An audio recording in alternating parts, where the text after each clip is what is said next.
Alright, we're back once again, playing some Pokemon, But today is Superman Day. And of course I'm excited. And of course I had to dress up for the occasion. Like, why wouldn't I? So here we are, all dressed up as Superman, looking all fancy schmancy.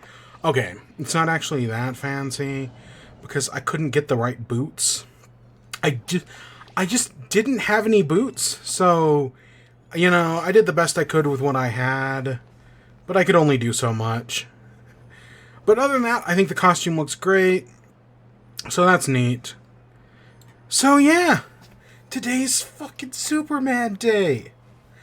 I do have another surprise, but we'll save that for later. For now, I'm excited to be here. I'm excited to talk about that movie. We're shiny hunting today. We have Duraludon here in the shiny hunt. And if you don't know, this is one of my favorite Pokemon. Duraludon is one of my favorites. So it only made sense to come here, get some shiny, get two. And then, if we do that, then we'll look for other things. But at the moment, this is what we're doing. We're going to talk about Superman. We got 2 news stories. And then I got 2 food things. One of which I meant to talk about weeks ago. And then just never got around to. It was so bad I blocked it from my memory. Another one which happened yesterday. Which we'll talk about. The big one. And, of course, there are a few other things I gotta talk about. And we'll end off with the Marble League. So far, only the first event of the league has come out so far. I want to say it's Waves? Yeah, Swing Wave. So we'll do that, and that's how we'll end off the show. We'll go for 2 hours. We'll see. So that's the plan today. Should be super simple. We're actually gonna break convention. Because normally, we do the new stuff first, and then we talk about, the what I've been enjoying. But just for today, because it's a special day, it made sense, let's talk about Superman. It just kind of made sense to talk about Superman first. So we're going to talk about that. Oh, fuck. I meant to break it into spoilers and non-spoilers. Ah, shit. I completely forgot to do that. We'll talk about non-spoilers, then we'll talk about spoilers. Give me a second.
Alright, I think I fixed it.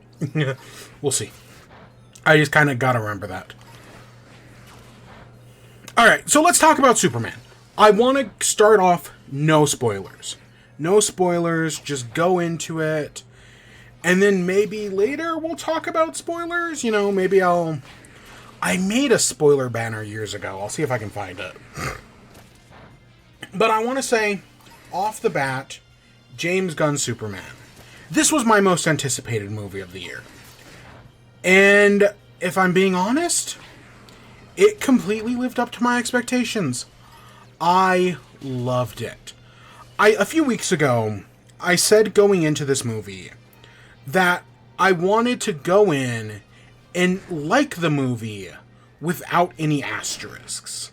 Because while I liked the original Richard Donner Superman, I had a bunch of asterisks of like, oh, I like it, but this, but that. In this movie, I liked it, no asterisks, no strings attached. Now, if you were to talk about, like, is it a perfect movie? Is it the best movie of the year? I think that conversation gets a little bit more complicated, and probably that's where you get some of the asterisks, because I wouldn't say it's a perfect movie. I don't know if I'll say it's the best movie of the year. We'll talk about that later. But I loved it. It was everything I wanted from Superman. Yes, was it kind of corny? Yes, that's what I wanted. Was it very comic booky? Like, did it lean heavily into the comic books? Was it colorful, bright? Did it inspire hope? Yes. Did it have some good action set pieces? Of course it did. Was it over-bloated, which was one of my concerns? Surprisingly not. Like, I was worried with the amount of characters they were throwing in this movie that it was gonna be too much. But no, I actually think they struck a pretty good balance and walked out of it, yeah, pretty happy. They didn't do too much. I saw someone make the comparison. I want to say it was Sir Superhero, that described this movie as like more of an event comic that, you know, instead of us just being like, oh, here's, you know, issue number 1 of this new character, you're going into this movie, you know, Superman's been Superman for 3 years, he knows the Justice Gang, he knows all these other people, anyone who is new to this movie, who you need to know, the movie will tell you about when it happens. So, like, because I've seen some people say that, oh, with some of these Marvel movies and some of the DC movies, that if you don't know who this character is from the comic, you're going to be clueless in the movie because the movies expect you to, like, know that. I think that's a bad faith argument sometimes. Like, I don't think any comic book movie should require you to read the comics. But I feel like this movie does a good job at, you go in, hey, you meet this character, and sure, do you need to know everything about his backstory? No, you don't. But anything that is relevant, the movie will explain. Will it explain everything about them, like who they are, where they come from, how they got their powers? No, but for the purposes of the movie, you don't need to know that. There's one specific character I'm talking about. That, if you know what I... But even, like, the Superman thing. Like, we don't see Krypton again. We don't see Krypton explode and a baby come to Earth in a rocket ship and, you know, get raised by the Kents. By the time the movie's already started, you know, he's already been Superman. He's, you know, Ma and Pa are still around. He's already done all that. We don't need to know that. Because, you know what? Most people already do. Most people know Batman's origin, they know Superman's origin, and they know Spider-Man's origin. And even if they don't, I think the movie gives you enough that you should, you know, you'll figure it out.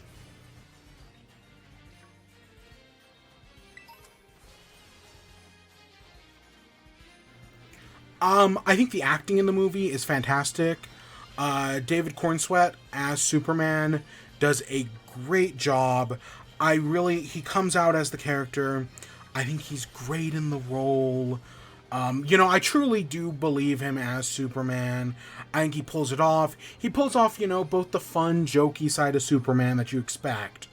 But he also gets into that more complicated, that, oh, you know, this is a man who can, in theory, you know, save everybody. But how realistic is that? You know, the consequences of his actions, the anger that results from that. Because, you know, Superman's a Boy Scout, but even in, like, the non-dark, like, Snyderverse stuff, he can still get angry. He can still have those complicated emotions.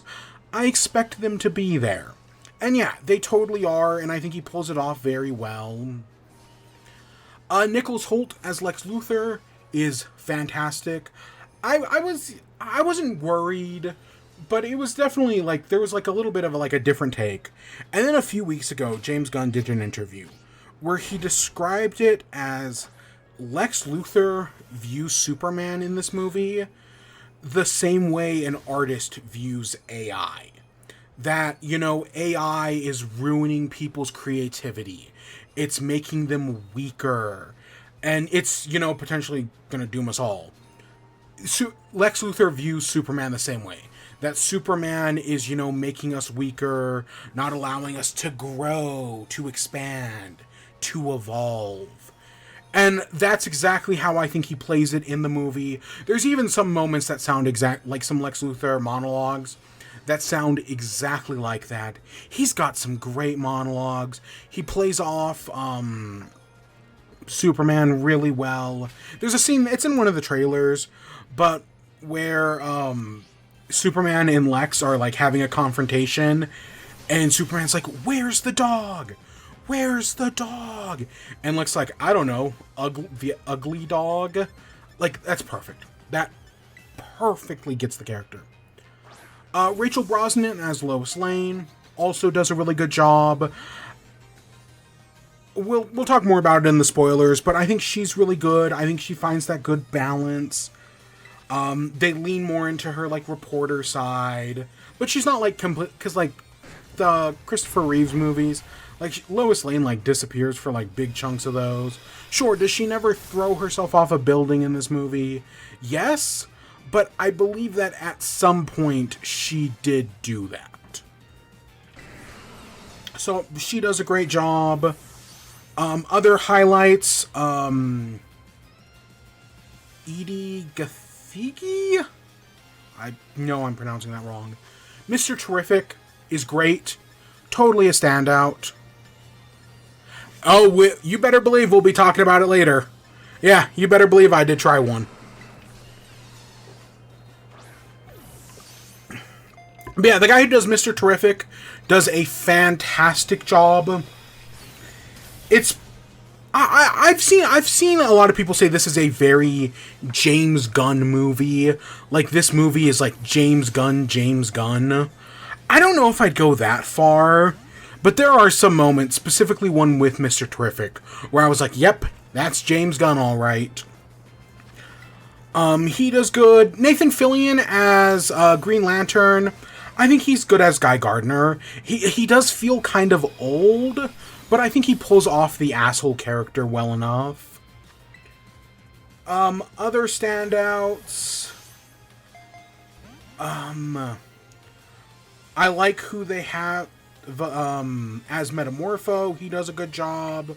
Mon Pa Kent. The Engineer I liked, even though, they don't. There are a lot of characters in this movie, but some of them do kind of get shafted in favor of other characters, or, because my worry was they were going to do too much, because there are a lot of characters. But honestly, a lot of them get, like, one moment, like, Steve at the Daily Planet. He gets, like, one moment, and then other than that, he doesn't really do much. And that's fine. And there's a lot of characters like that. Jimmy Olsen is great. They took there's a thing in the comics that he does that's more of just kind of like I don't even want to say it's a throwaway joke, but it's like a lesser important thing that they brought into the movie. And I'm really glad they did, because every time they did it, it was really funny. But yeah, all around, I think the cast is great. The plot is really well done. It's very breakneck. The movie is, like, barely over 2 hours long, and they cram so much into that 2 hours. The movie is doing so many things. And I can see I don't think you'll get lost. It's just they're doing a lot. The movie is very busy, but I do think they get a lot done. I really do. It's really good on that front. It is, I've seen some people be like, oh, anytime something happens, it'll be like, oh, thing happens on screen. And then another character will say, like, did that, and then, like, re-describe what just happened. And, like, I kind of get that, but I think that's just part of, like, the comic booky nature of it, that I didn't really mind it that much. Oh, Crypto. Crypto's another one that's great. He's a lot of fun, even though, you know, he's only here for, like, a few scenes, but he's really good. It's cute. It's cute, and I hope we see more of it in the future. But yeah, so the basic plot, without going into any spoilers, so the movie starts with Superman just having ended the war between Barovia and Janpor? God, I hope I'm getting those right. Basically, so it starts with him, and he ends the war, and then a few weeks later, Barovia sends in a superhero, the Hammer of Barovia, to kick Superman's ass. And he loses that fight. And that's the like, we've seen that scene in the trailer, that it opens up with the scene of him crashing into the Arctic. So that's literally how the movie starts. And I want to say right off the bat, this movie is very pro-Palestine. And I've seen some people, because there's a lot of talk right now about, is this movie woke? Is this a woke movie? Because, like, if you look at, like, what James Gunn is saying, what David Cornsweet and Nicholas Hoult are saying, they're talking about how this is a story about an alien, an immigrant from another world who has come to our planet and is living a better life because of it. Basically, you know how, like, Zack Snyder leaned heavily into the Jesus allegory of Superman? This movie's leaning more heavily into the immigrant side. But, of course, in the 21st century, and the year of our Lord 2025, it being about an alien immigrant would make this movie woke. Right? Fox News has already gone on their campaign, is Superman woke? And my response is yes, but that's not a bad thing. I feel like, and I've already started seeing this on TikTok, of people being like, oh no, the movie isn't woke. The movie isn't political.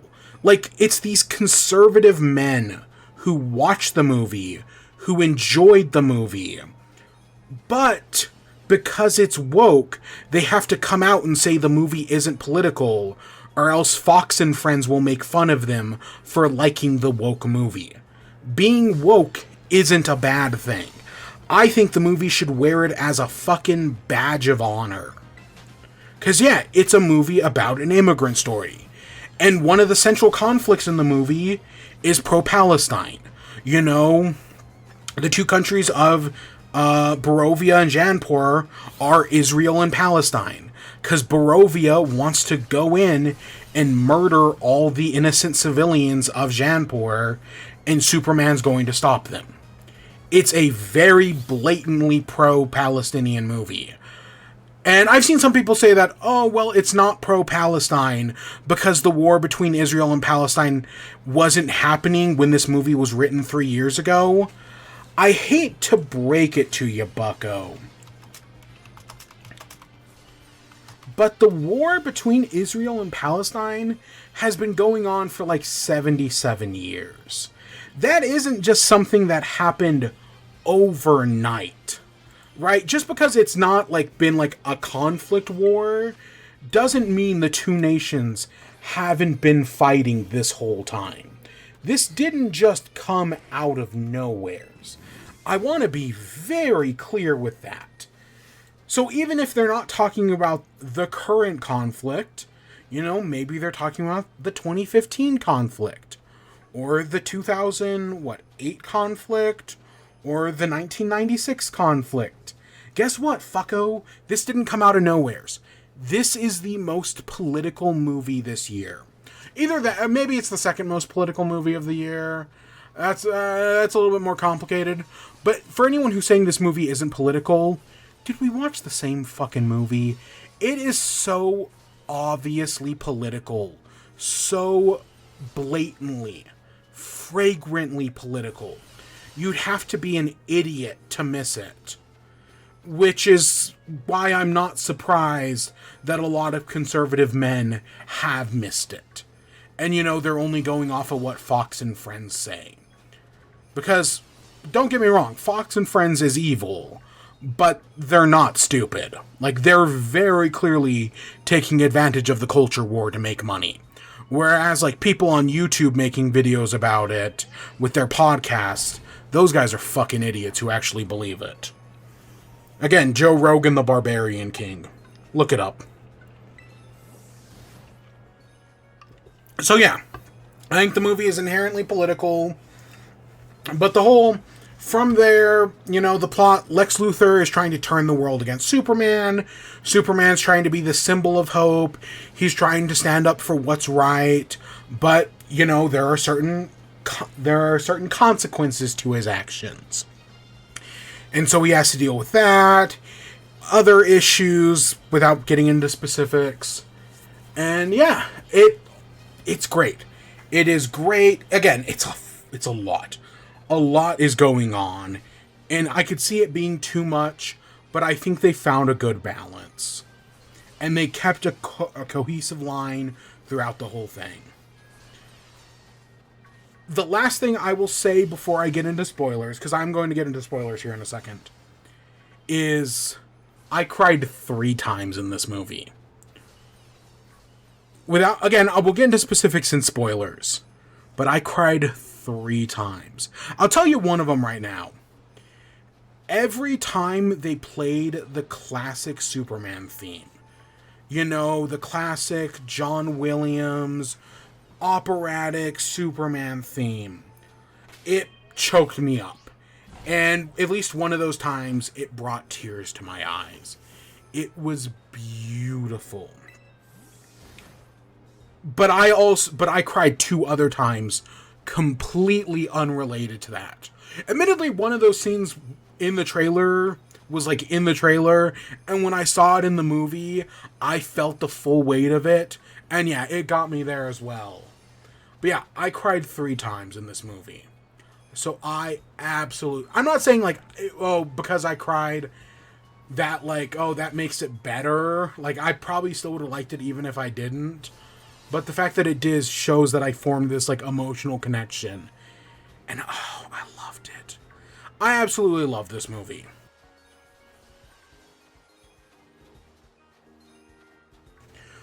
What would I give it out of 10? You know I'm not usually I say that, but I actually do a lot of ratings out of 10 nowadays. I don't know what I'd give this out of 10. Part of me wants to say I'd maybe give it a 9, maybe a 10. It's complicated. I don't like half scores. I think 9.5 is probably very accurate, but I don't like half scores. Maybe we'll come back to it after spoilers. But yeah, I'd say 9, 9.5, 10 out of 10. It's definitely somewheres in that. It's really close. It's really good. It is. I'd recommend this movie in a heartbeat. It is amazing. Is it the best movie I've seen all year? Maybe. It's definitely top 3 with K-pop Demon Hunters and Sinners. It's definitely top 3 movies I've seen all years. It's, as someone who is a Superman fan, who mostly grew up watching the animated series, I think this delivers on that perfectly. I've seen a lot of people say that this is basically a full-length like movie version of the animated TV show. And well, it gets pretty close. Like, I wouldn't go 100% there, but I definitely think it gets pretty close.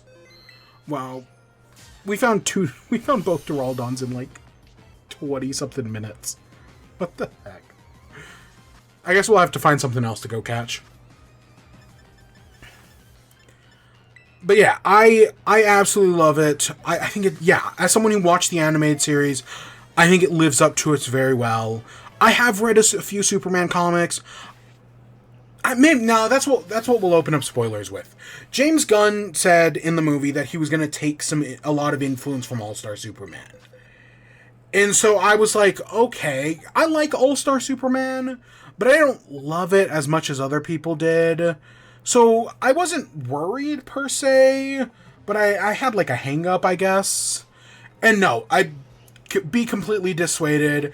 If you don't like All-Star Superman, you'll bid along fine. I don't think there are people who don't like All-Star Superman. I'm sure there are. And to be fair, I did like it more the second time I read it. But no, it definitely takes influence from All-Star Superman, but isn't just a retelling of All-Star Superman. I guess I'll say that. But yeah, 9 out of 10, maybe 10 out of 10. One of the best movies of the year so far. Easiest recommendation. Easiest recommendation in the world. And with that, I think we should get to spoilers. Let me... Do I...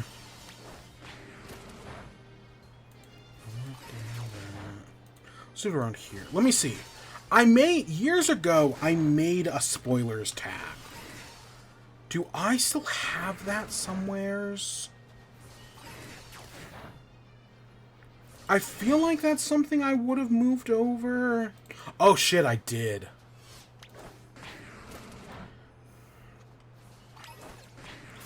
Let me see, can I...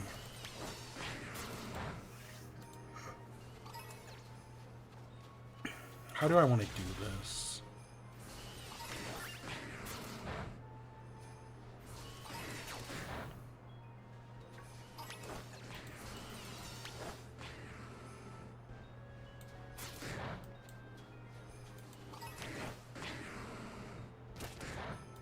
Oh shit.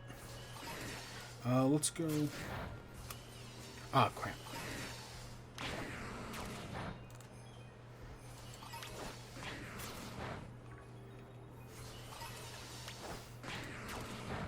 Okay, that gets rid of that.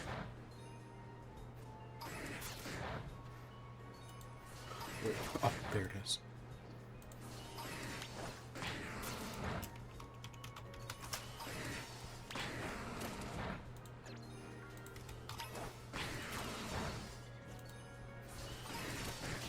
Give me a second. I'm kind of trying to multitask here.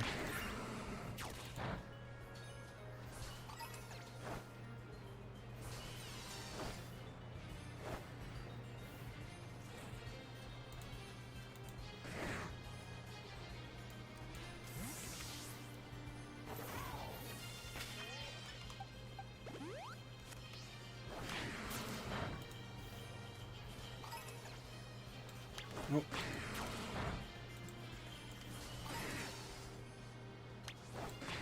Alright, that gets me 3 spoiler tags. Sure, it covers up that, but I'm fine with that. I guess I could have just kept the top ones.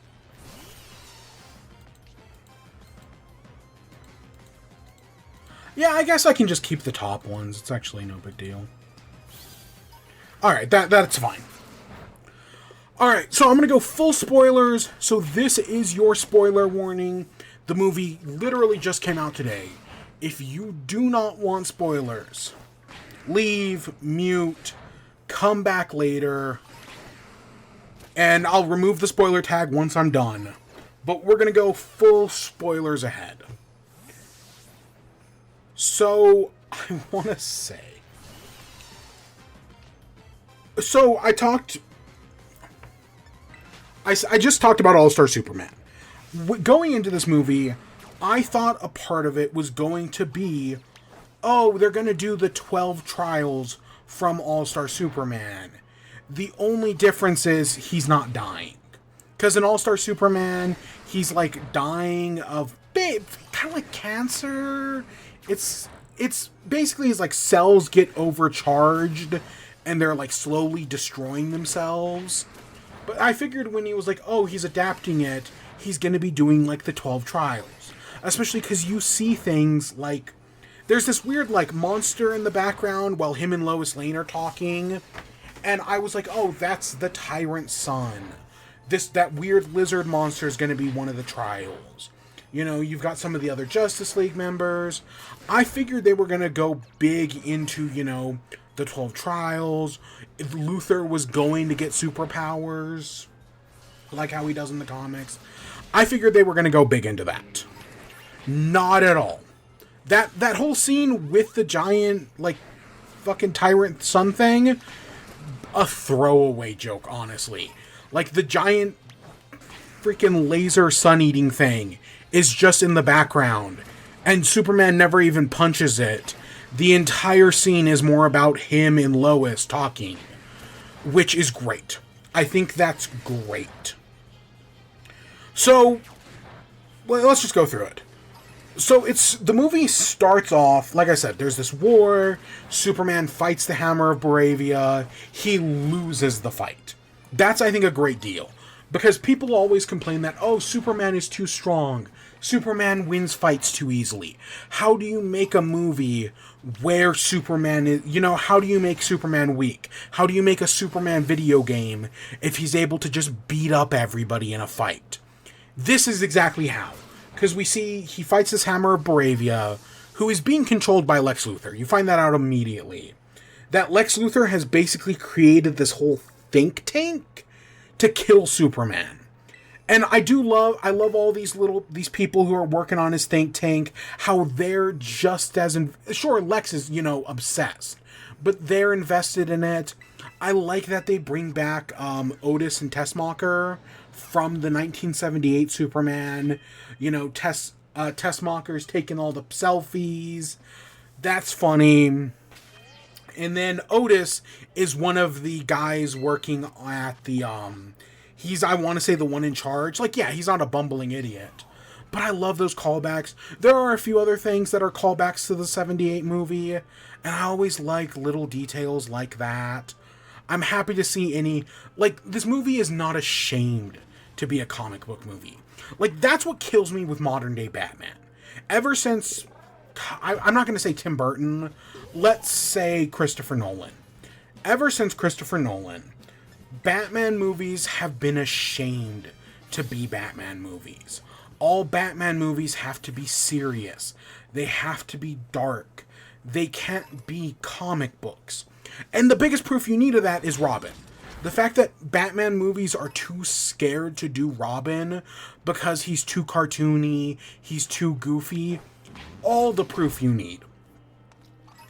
So it's so nice to go into this movie and it not be afraid to be a comic book movie. I know some people will see that as a problem, and because I think Marvel does a good job. Marvel, while they're not always perfect, they do take a lot of elements from the comics, and especially as time went on, they got better and better at it, honestly. But no, I'm glad that this is more so than any Marvel movie. This movie is not ashamed to be a comic book movie. It revels in it. It loves it. And I think that's great. So I like all that. Superman, he's in the Fortress of Solitude. You find out the whole thing with the Hammer of Bravia is all a setup just to find out where Superman's Fortress of Solitude is. He gets healed by the robots, which we've also seen in the trailers. But while doing that, he's listening to a message from his parents. Jor-El in this movie is played by Bradley Cooper, which is a weird choice, but it's not that important at the end of the day. I don't think it matters that much. But Superman hears this message from his parents, telling him, oh, son, we're sending you to this new world. You will have extraordinary powers here. You will bring hope to this new world. They will love you. You will be their hero. I'm paraphrasing, obviously. But, he likes it. The movie starts with him, listening to that message. And it's oh, yeah, this comforts him. This makes him feel better. After that, he goes back to Metropolis. He has another smackdown with the Bravia guy, the Hammer of Bravia. Also kind of gets his ass kicked, but then the Hammer of Bravia leaves. We find out it's Ultraman. Yeah, no, it's just Ultraman. Lois and Clark have been dating for 3 months now. It's their 3-month anniversary. Clark is making them breakfast for dinner. And that's where you get the whole, oh, can I interview you? Let's do an interview and a conversation. And it's really good. They get in a fight. Superman gets angry because he knows he can step in and help, and that if he doesn't, people will die. But, you know, not everybody sees it that way. Again, it's very obviously Israel and Palestine. Because Lois talks about how, oh, well, the Baravians claim that they're freeing the Japorians of their, like, servitude. That they're being, like, held in bondage by the people of Janpur. And Superman's like, well, we know that's not true. And Lois is like, even if we do, we can't just say that, right? I'm a journalist. I can't just say that. Because, you know, that's an important aspect of Lois Lane. Is that she is a paragon of journalism. So, like, well, yeah, sure, someone like Fox News wouldn't give a shit. She does, because she's the paragon of journalism. So I like that. I like the earlier thing where she calls out Clark for, like, citing himself in his own news stories. Because Clark's been claiming to, like, get interviews from Superman. And Lois is like, oh, yeah, you're just citing yourself. But that entire fight is great. Listen, I like Clark and Lois together. I know not everybody does. I know some people are mad that they're married in the comics. Presumably the same people who hate Peter Parker and Mary Jane being together. Probably. But I like them together in the comics. I think they're a good balance, even if they're not always written well. Because, you know, for some reason, once people get married, writers just don't know how to write them anymore. Like, I get it. Marriage changes the dynamic, but for some reason, writers just can't figure it out. But, you know, they're only in the movie, they're only 3 months into dating, and yeah, they almost break up. Lois says, like, oh, you know, I'm bad at relationships. I knew this wasn't going to work. And yeah, they almost break up in this movie. After that, Lex Luthor, right, he goes to the Fortress of Solitude. They capture Crypto. They hack into Superman's computer to get the message from his parents. And the engineer, because the message is, like, cut off. He's only got half of it. So the engineer finds the second half. And as it turns out in the second half of the message, Jor-El and Laura tell Kal-El that he's going to rule over this planet. That Earth is a planet of savages. He will have power unimaginable. He will be able to rule over them as a dictator. He will have, you know, a harem of women that, you know, he will reproduce with, you know, creating a superior population. Okay, I think the movie is mostly funny. That's one of the jokes I didn't find funny, because they kept bringing up the whole harem of women thing. Or at least they do it 3 times, like, you know, comedy rule of threes. And I just didn't really find it funny. Like, there are other things, like, there's a whole thing where Clark hates social media because he reads bad things about himself, and that makes him feel bad, specifically when people call him super shit. And, like, that joke was funny. Especially when you find out Lex Luthor has a bunch of monkeys typing rage bait on social media. But just remember, it's not a political movie, guys. In no way is this political.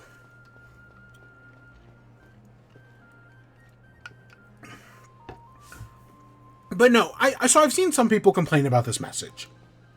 Because normally in the comics and, you know, the other animated series, the 1978 movie, Jor-El, like, yes, they understand that Superman's going to be above humanity, that he's going to be greater, but he is sent to Earth to be their savior. In this movie, no, they change it where he's the ruler. At least that's why they sent him. I've seen some people complain about this. And don't get me wrong, I get the complaint. It is different. Admittedly, I think I minded a little less, specifically because of one of the other recent Superman adaptations, My Adventures with Superman, where they talk about how the Kryptonians were a warlord civilization, that their empire span... You know, I'm not going to say they're the Viltrumites, but they're kind of alluding to something like that. And, well, sure, that's like why Brainiac becomes the villain, is because he was a robot built for war, and the war was about to end, so he destroyed Krypton. If you haven't seen My Adventures with Superman, I really do recommend it. But so because of that take, and, you know, stuff like Invincible, I'm fine with this take, especially because later on in the movie, when he has the conversation with Pa Kent about, like, what parents want for their children, it's really good. And it explains it. We'll talk about it later, obviously, in a little bit. But I think it explains it very well. So this change, I think, is ultimately inconsequential. Like, yes, does it have some implications? Sure. Am I curious to potentially see what they're going to do with Zod? Yes. Do I want them to do Zod in the next movie? No. I do not want Zod. Please, for the love of Glob, do Brainiac, do Bizarro, do Metallo, do fucking anybody but Zod. Or also, don't do Lex Luthor again. I'd be fine if Nicholas Holtz comes back and plays him, but I do not want him to be the main antagonist. Please, God, no. Give me anybody else. I'll fucking take Mixius Pitalik. Sure, I'll take it. Just not Zod. You know, I complain about Batman, that I feel like Batman relies too much on the Joker, especially in film adaptations. Superman, I think, is way worse. Superman relies way too much on Lex Luthor in film adaptations. And I think that's more of a Hollywood problem than it is an actual Superman comic problem. But semantics. After that, we get the "Where's my dog" scene. I do like that. I think that's a perfect, like, that in like 1 minute, you perfectly understand their dynamic. So I think that's good. Because Lex Luthor, of course, leaks this message to the entire world. The Justice Gang finds out about it. I like the Justice Gang. One of the details I like is that because, you know, he's been Superman for 3 years, the Justice Gang, they're just moving into the Hall of Justice, but they've been around for a while now. Maybe like less than a year, but probably around that. And I think it all works well. Because, you know, you find out later on, they all know Superman's secret identity. They all know he's Clark. So there's this, like, sure, it reminds me of classic, like, comic books, because originally, when the Justice Society came together, Batman and Superman weren't members. Sure, they teamed up with the Justice Society all the time, but they weren't official members because Batman and Superman were so popular they had their own books. It's kind of the same here. Like, yeah, the Justice Gang is popular enough, but Superman's still kind of more popular, so he's not, like, officially a member yet, even though he's friends with all of them. So, I think all the Justice Gang is good. Nathan Fillion plays a good Guy Gardner, obviously, but the real highlight is Mr. Terrific. I think Mr. Terrific is great. There's specifically... You know, I talk about how much of a James Gunn movie this is. You know, James Gunn loves to do his action set piece to music. All 3 of the Guardians of the Galaxy movies have these action set pieces set to music, and they're all fantastic. Especially the one in the hallway scene in Guardians of the Galaxy 3 is perfect. This movie has one of those. Lois Lane and Mr. Terrific go to find out where Superman is. We'll get to it. And when they go, like, Mr. Terrific traps Lois in a bubble and then goes around and beats up all of Lex Luthor's, like, guards and scientists and whatnot. And it's totally... And there's music playing. I don't remember the song. But it's totally a James Gunn moment. It is quintessential James Gunn. It was fantastic. So he kills it. Most of the other, you know, I'll be honest, Isabella Merced... as Hawk Girl, she just doesn't do much. I think she's fine in the role. She gets a good scene near the end, but I don't really think she does much. And that's the same thing with everyone at the Daily Planet. Like, they each get, like, one scene. Like, Steve gets a scene where he almost throws up in the UFO thing. Perry also gets, like, a scene. Kat gets a scene where she talks to Lois about the guy she's dating, because nobody knows who it is, obviously, until the very end, where Jimmy confirms to Perry that that she's dating Superman. Oh shit! I just had a spider run across my foot. Oh, I just felt that. Oh shit. Ooh. But yeah, so that's all good. They each get their one little moment, but it's not too much. That was my fear. Like, they were going to do too much. I like that when because he's with Superman, they defeat the big fire-breathing monster. He's with the Justice Gang. I like that the Justice Gang, like, they're all, like, thinking the people, like, we're the Justice Gang. Meanwhile, Superman's talking to all the kids. Great moment. Oh, gosh, also in that fight, the giant monster's, like, falling over. And he doesn't save a cat, but Superman does save a squirrel. And chef's kiss. Exactly. That's exactly what I want. Because, you know, I know some people bitch and moan about Superman who saves a cat. Blah, blah, blah. Save the cat. Whatever. I get it. I wanted it. I wanted him to save a cat, or, you know, get a cat out of a tree. I want Lex Luthor to throw a cat in a tree as part of his evil plan, and Superman to go and rescue it. And yeah, you do get him saving a squirrel. I'll take it. I will take it. But yeah, when they all find out about the true message, the Justice Gang doesn't, like, immediately turn on him. They're like, yeah, you know, we're friends. We've known each other. Let's talk about this. And they're the ones who ask the question, well, how did he know about this message? And that's when, you know, he realizes Krypto's been kidnapped.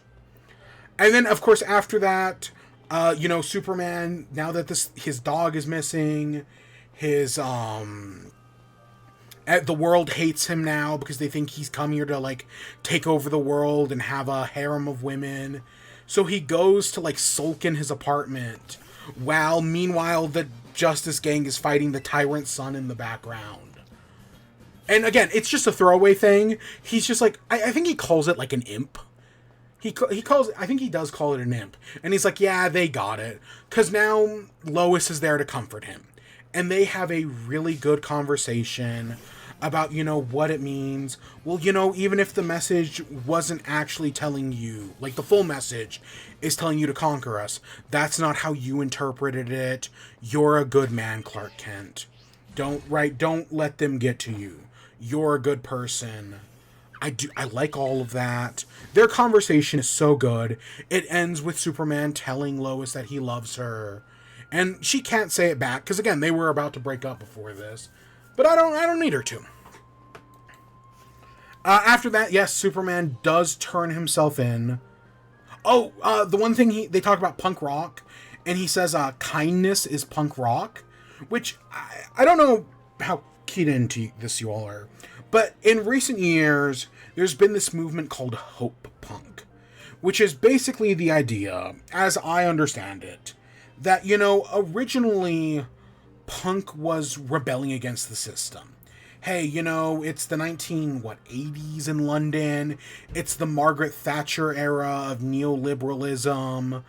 And we're going to rebel against that. That's the punk scene. At least that's where it starts. But in the modern world, you know, 45 years later, punk has been co-opted, especially by the right. Donald Trump, at his rallies, plays punk songs. That's how you know punk is dead. So, of course, in response to that punk used to not be it. Then it became what was it, which by definition makes it no longer punk. So this brought a new movement called hope punk. I want to say hope punk I once heard described as, like, Steven Universe, glitter, and bubblegum. Like, it's all the ideas of punk rebelling against the system, but doing it both with a smile. But instead of, because, you know, grunge and whatnot has been co-opted by the mainstream, we have to use all these bright and colorful things. That's how I remember hope punk being described. And that's kind of what this feels like. Because that is still the modern world we're living in, even if Steven Universe is like 10 years old at this point. But no, it really does feel like hope punk. And that's kind of what Superman's getting at here. That, you know, hate and bigotry is becoming more and more mainstream. So being good, being kind, loving your brothers and sisters, and your non-binaries, that's punk. And I completely agree. I completely agree with that statement. Because that is the world we live in nowadays. So that's good. So Superman's in jail. This is where they bring... I was talking earlier about how, like, hey, if you don't know anything about these characters, the movie will tell you exactly what you need to know. They bring out Metamorpho. Very comic accurate design. Love that. I love that they stick him comic accurate. Who is this guy? Where did he come from? Doesn't fucking matter. We don't need to know any of that for this movie. The only two things you need to know is that he has a son named Joey, baby Joey, who Lex Luthor is holding captive, and that he's able to metamorphosize his body parts into, you know, different things. And of course, the example they use is kryptonite. Because early on in the movie, Lex Luthor is talking to, like, the Secretary of Defense, and was Rick Flag the Secretary of Defense? You know, he's talking to them, and they mention that, like, hey, there's no more kryptonite on Earth. And Lex says, like, hey, I'm working on it. I have a solution for that. And yeah, it's Metamorpho. Metamorpho is able to make more kryptonite. So I do really like that. I think that's a good solution. And that's it. That's all you need to know about Metamorpho.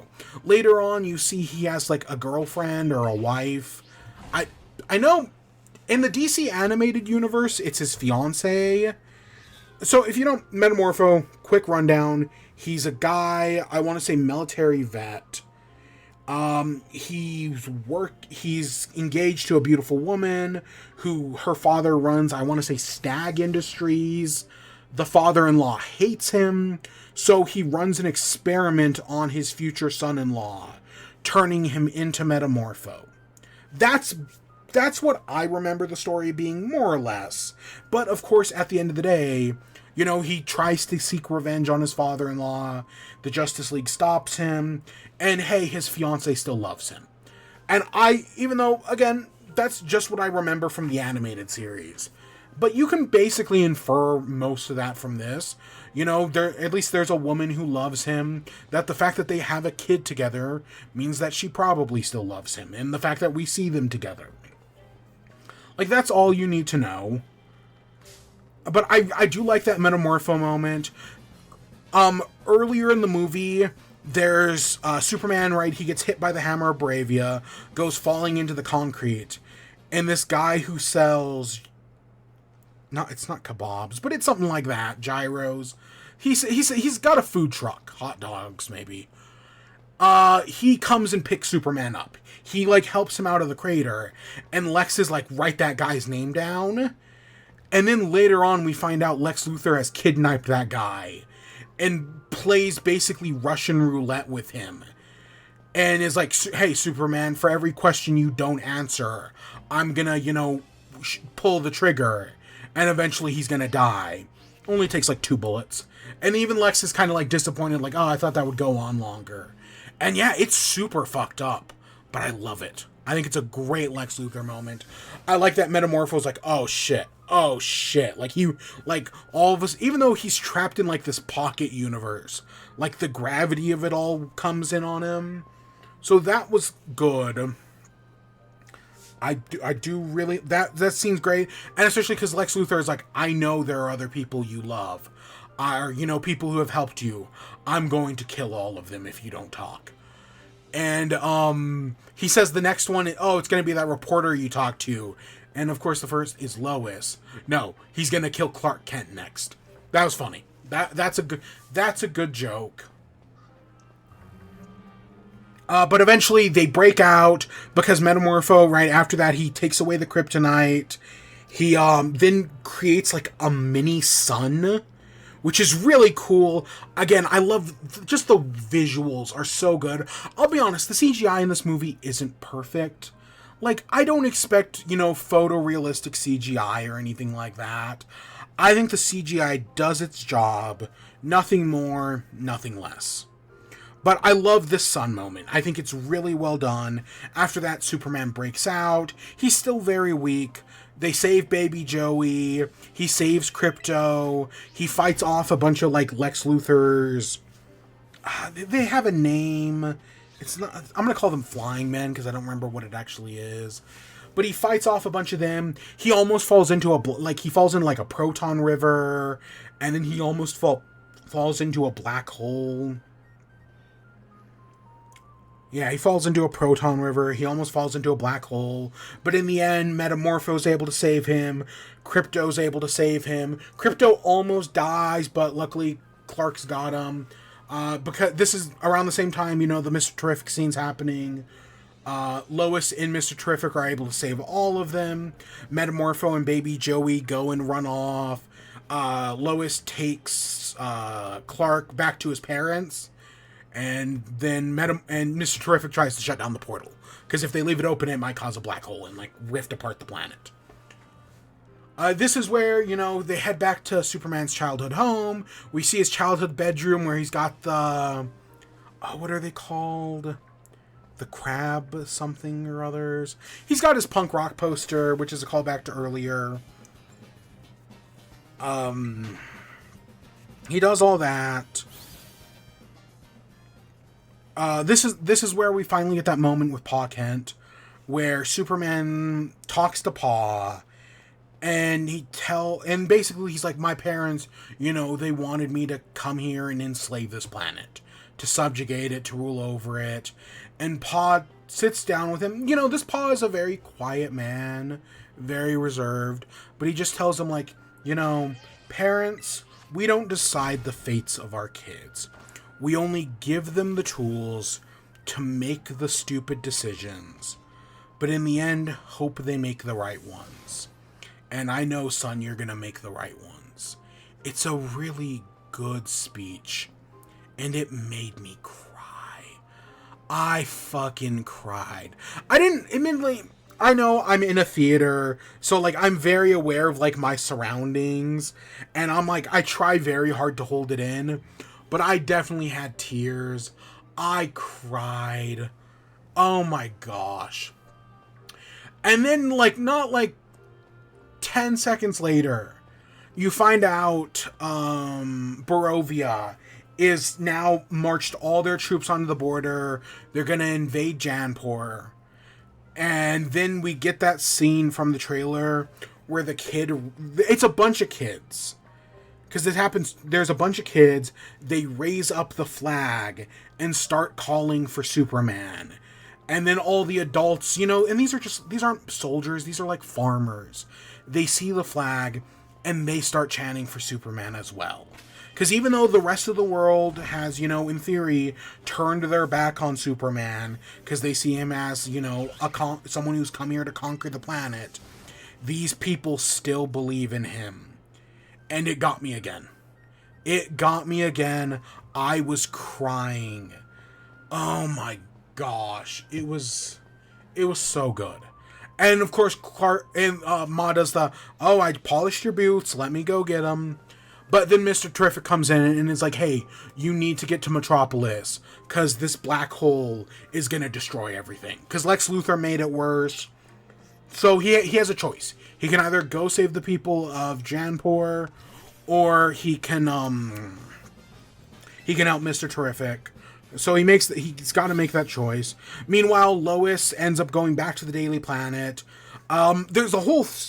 one of the things I love is they kept in the thing from the comics that Jimmy Olsen is a ladies' man. Because if you don't know, Jimmy Olsen is a ladies' man in the comic. He gets with all sorts of women. He gets with a fucking bug woman at one point. I want to say that was Countdown. But yeah, Jimmy has the ultimate riz. And there is a running joke in this movie that I found hilarious. That basically every woman who looks at Jimmy is like flirting with him. That he's just got that undeniable killer riz. I think it was so funny. But it turns out one of his exes is Tessmacher. And that Tessmacher is his, like, source. And she's feeding Jimmy, like, where Superman is. That's how Lois finds out he's in a pocket dimension. Later on, Tessmacher, right, she decides to turn on Lex and gives all the proof to Jimmy. Because throughout the movie, like, Tessmacher's been, like, taking pictures. And as it turns out, she's been documenting everything. But, you know, because she's pretending to be, like, a ditzy airhead, like, Lex Luthor never suspected anything. But she's got all of his dealings. Which, one of the things... Okay, I meant, right, this movie is very... Even if it was written 3 years ago, the conflict between Barovia and Janpur is very clearly Israel and Palestine coded. And the fact that part of the plan, Lex Luthor's whole plan, is that he wants Barovia to, you know, take over Janpur, and then the president of Barovia has promised to give Lex Luthor half the country. What just... Okay, I don't know what just happened there. So he's promised to give Lex Luthor half the country, and I've seen some people be like, oh, this movie was written 3 years ago. There's no way, you know, this was the intention to be Israel and Palestine. And, like, maybe, but the fact that fucking Donald Trump literally put out an AI video basically saying his intention for the United States to take over the Gaza Strip and turn it into resorts and casinos. If the, you know... Is this commenting on modern day politics? Maybe, probably. But if it's not, they have the nail on the fucking head. Man, they fucking nailed it. Because, yeah, it is the Israel-Palestine conflict. To a fucking T. Oh my gosh. But, so they're doing that. You know, there's a whole subplot with Lois and Jimmy and Perry and Steve and the others, Kat, trying to publish the story. It's a whole subplot. It does lead to a great moment when, once that story is published, Lex Luthor has, like, this breakdown because he realizes his image has been ruined. That's a great moment. But outside of that, you know, they're safe. You know, they're off doing their own thing. Meanwhile, Superman, you know, he's got the choice. He goes to Metropolis because, you know, there's this giant crack forming. He goes in, he goes to help the people of the city who are all evacuating. And then you get this moment where this woman's the last person trying to get out of Metropolis. All these buildings are falling, and this building's falling directly on the bridge. This woman's trying to drive away, and right as the building's about to crush her, Superman comes in, she drives away to safety, and the building falls flat on Superman. And then, you know, she gets away, she gets to safety, she looks back, and you just see the cloud of dust, and as it clears, the Superman theme starts playing, and you see a full shot of Superman, and for the third time in the movie, I was brought to tears. Something about the music, that shot, you know, just the way everything that happens, it was beautiful. And I was just overwhelmed with emotions, and I was brought to tears. I'm probably the only person who cried at that moment, but it got me. It totally got me. And every other time the classic Superman, the John Williams Superman theme played, I also felt like a little emotional, but that was the one time that I actually did cry. So I loved it. After that, Mr. Terrific and Superman fight the Engineer and Ultraman. They beat Mr. Terrific pretty quick, but the Engineer, like, uses her nanobots and starts, like, filling them into Superman's lungs. And so, you know, he's getting covered in them. He flies up into space. And my first thought is, like, oh, he's trying to, like, freeze them. He's gonna, like, freeze all the nanobots. But instead, he flies all the way up and then comes all the way back down. And because the Engineer's, like, grabbed onto him, it's like, well, Ultraman will survive this fall, but she probably won't. And she ends up surviving it, but it knocks her out, and presumably that's like what stops the nanites from killing him, and he's able to like pull them out, and it's kind of gross. It goes on for like a second longer than you'd want it to. It's because he's not like coughing up the nanites in his lungs, he's like yanking them out, and yeah, it's just kind of gross.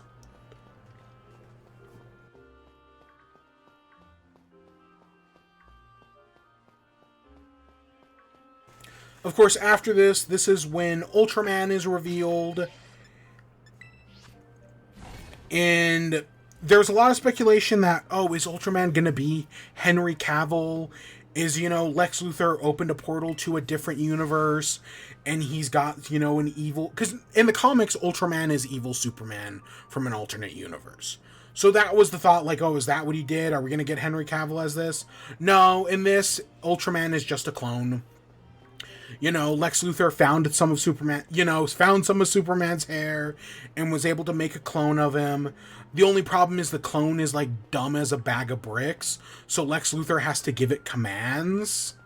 Because that's what, it's all about brain versus brawn, as Lex Luthor puts it. And that in order to beat, right, he has the power of Ultraman, but Lex is the one telling Ultraman what to do. He's programmed like all these commands, like A1 is a face punch. And that just by saying it, Ultraman will do it. And that's how he's able to beat him. At least in theory. That's how, Superman loses the fight at the beginning of the movie. So they fight, and, they're in this giant chasm that's opening up. There's a black hole below them. And then Krypto comes in to try to save him. And then Superman, like, again, I talked last week when talking about the 1987 Superman and all the ones before that I think it's important that, Superman is seen as, like, strong, right? He's one of the strongest people in the world. But he's also smart. And he doesn't get enough credit for that. And this movie makes sure to highlight it. That, like, hey, brain beats brawn. Because Superman realizes that, like, hey, if Lex can't see Ultraman, he can't give him any commands. And he'll just, he'll fail. Because he's, basically just a puppet. And that's exactly... He has Krypto fetch the toy, which are all, like, the little, like, spy satellites floating around. It's a callback to something that happened earlier in the movie. So Krypto takes out all the little, like, drones that are watching them. And with that, he's able to easily beat Ultraman. Ultraman does get up and think for himself for, like, a second. But then Superman basically, like, flips him off the edge. And he gets hit by a train and falls into the black hole. Yeah, Ultraman dies in this movie. And I don't think it's a bad thing. Because I know, oh, well, you hate in Man of Steel when Superman kills Zod. And, like, yes, I do hate that. But this is this different? Because, like, yes, okay, it's not... Because part of the problem in Man of Steel is that he literally snaps Zod's neck. Whereas in Superman 2 from, 1980, he just throws Zod off a cliff. That's how he defeats him. And I don't have a problem with that one. So I think it's kind of the same thing here. Plus, it can be argued that Ultraman is, like, barely alive. Would it be like Superman killing Doomsday? I mean, kind of, I guess. I don't know. Someone on TikTok made a video about what is your line too far. That for comic book readers, everybody has a line too far. And I replied to that video being like, I don't think I do. That if a story is written well enough, I don't have a line too far. My problem with Man of Steel is not that he kills Zod. Well, it is, but it's because the movie is so poorly written that him killing Zod just feels like a terrible solution. Whereas in this, this movie is well written enough that the way he defeats Ultraman, I think, works fine. And I know you could argue that, well, oh, potentially, you know, he goes into this black hole. That doesn't mean he's dead. It is comic books. Because to be fair, in comic books, black holes are not death. That's just kind of a comic book thing, though. So, yeah, I guess I don't mind it here. Is that hypocritical? Maybe, but this is a better written movie than Man of Steel, so maybe it gets a pass. But yeah, in the end, you know, after defeating both of them, he goes and he confronts Lex Luthor while Mr. Terrific closes the black hole using Lex's stuff. Right before that happened, right before the big confrontation, this is where, you know, the world finds out Lex Luthor is a fraud, that he's the one who orchestrated the war. Of course, the whole war itself is stopped not by Superman, but by the Justice Gang. That, you know, Superman, sure, he will try to save everybody. He'll cross the universe to save a little girl. But at the end of the day, he's only one man. And the other heroes around him are inspired by him, including Metamorpho, who steps back into the fray and helps save the people of Janpur. And they go in, they defeat the Israeli military, Barovian military, and, you know, they save the day. And they get applauded as heroes. Metamorpho joins the Justice Gang, which the joke about that is like, oh, do we really want this ugly guy in the Justice Gang? Oh, I like that name, Justice Gang, that's cool. Yep, he's in, because Green Lantern's the only one who wants the name. So I like that they find that compromise. Does Hawkgirl kill the president of Barovia? Yes. Do I have a problem with it? No, because it's not Superman. Literally, that's it. It's not Superman. If I can see any of these characters killing someone, it's probably her. I mean, he's not confirmed dead, but he's definitely dead. But yeah, so Lex Luthor's ruined. He tries to escape. Superman comes in. Earlier on, they had a thing about how Superman, or like Lex Luthor is envious of Superman. And I really like Lex's like monologue there, that, you know, again, it goes back to that thing I was saying about AI earlier, that he views Superman as like AI making humanity weaker. And yeah, he doubles down on that in this whole speech. This is also where he talks about the whole conflict with Janpur and Barovia, and the whole thing about him getting half the country. That was all just a bonus. At the end of the day, the only thing Lex Luthor wanted was to kill Superman. Everything he did was to orchestrate these events that will let him kill Superman. And yep, that's Lex Luthor. That is 100% Lex Luthor. That he wants to kill Superman. And in the process, he'll find a way to make $1 billion, or become the president, or anything else. Not just to, you know, have those things, but to use them to kill Superman. Lex Luthor on the head. He nails it. But yeah, Superman has this confrontation where he comes out and Lex Luthor's like, you're not human. And he's like, yes, I am. I feel fear. I am, you know, kind. These are the things that make me human. I think you missed that. That's one of my greatest strengths. I really like that moment. It is kind of undercut by a joke where Crypto then comes in and basically like Hulk smashes Lex Luthor and breaks his arm. And that's a little underwhelming. Right, that kind of undercuts it. But I still think overall it's a really good scene. All the important things that had to be said were said, and then you end it off with a joke. And yeah, in the end, Lex Luthor's arrested. Lois and Clark run off. Lois tells Clark that he loves her, that she loves him. They kiss. End of movie. This is where the Perry bit happens, where Perry sees Lois running off to talk to Superman, and is like, asks Jimmy, like, how long have they been dating?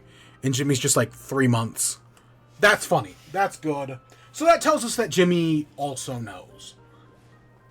Because I think that's the only moment that confirms that. And then, of course, afterwards, the scene that actually ends the movie. Superman returns to the Fortress of Solitude. Supergirl shows up. Supergirl, played by Millie Alcock, comes in. She's drunk off her ass. Superman explains that because of Earth's yellow sun, Kryptonians can't get drunk. So she goes to planets with red suns, and there she gets wasted and parties with aliens. And, you know, this is clearly just setting up the Supergirl movie, which is going to in some way be based off the comic Supergirl, Woman of Tomorrow, or is it Supergirl or Superwoman? I cannot remember for the life of me. It's a comic I do own, but have never read. It's one of those things that it's like, I need to get around to this, but I just never have. That and Far Sector. I really need to get around to reading Far Sector. But I do like that. I do like, you know, she comes in, because Clark's just been babysitting the dog, and she's like, where's my dog? And then he just kind of, like, jumps on her, and as the dog's, like, jumping on her and licking her, they're, like, cracking the concrete. That was funny. In this one brief moment, I'm like, okay, I like what we see of Supergirl, and that's clearly our setup to the next movie. And then the final bit is, you know, Superman getting healed by the robots. He calls the Alan Tudyk robot Gary. And then it's like, oh, do you want me to play the video of your parents? Yes. He finds it soothing. And it's not the video, you know, with Jor-El, but it's instead a bunch of Clark's home movies of his actual parents, Ma and Pa. It comes full circle, and I love it. I think that is a perfect ending for this movie. You start with the message from Jor-El and end with the messages from Ma and Pa. It is so... It's a great ending. A great final moment of the film. Because, yeah, that's what it's all about. I get it. I do get it. I did not cry at this scene. I might have still been choked up. Again, every time the Superman music played, I got a little choked up. Even though I think this is where it plays, like, the Crab Punk theme song or whatever. Either way, it's good. It's a good ending. I really enjoyed it. And then there are 2 post-credit scenes. They're really nothing special, which, can I be honest, I don't mind at all. I know a lot of people are used to, like, Marvel having, like, serious post-credit scenes. But, can I be honest, I'm kind of sick of serious Marvel post-credit scenes. Specifically the fact that it takes, like, years for shit to get followed up on. Like, I think the moment I was like, okay, I'm kind of done with serious post-credit scenes, was Hercules at the end of Love and Thunder. I was fine with the Star Fox thing, because I still thought there was a chance that would get followed up, and it still potentially might. Probably not, but it might. Whereas the Hercules thing, I mean, it might get followed up on, but who fucking knows at this point? And that was so messy. Oh my gosh. That was kind of the moment So the final 2, the post-credit scenes, one is Superman on Krypto on the moon, looking down on the Earth, which kind of reminds me of the whole thing I was talking about last week, where it's like, if you could just see the world from my perspective. So it's just a sweet little moment. And then the final post-credit scene is Superman and Mr. Terrific talking. And it's, you know, they repaired the city, they filled in the rift, but when the rift got fixed, everything on one side is just a little bit off. So, like, everything has been moved, like, a few inches forwards, and they're just, like, looking at it, and it's like, it's uneven. And Mr. Terrific's like, you know what, screw it, whatever, maybe we'll just open the rift again, and I'll get it right the next time. And Superman's just like, I can really be a jerk sometimes. It's just a cute little scene. It doesn't add anything, it doesn't tease anything, you know, they didn't tease, like, Brainiac or Zod or anything, and I'm fine with that. And that's the movie. I loved this movie. I know we literally just spent almost an hour and a half talking about it. Nothing compared to, I think, Kinda Funny, which is at like 3 hours. To be fair, there are 4 of them. But I absolutely love this movie. Is this a 10 out of 10?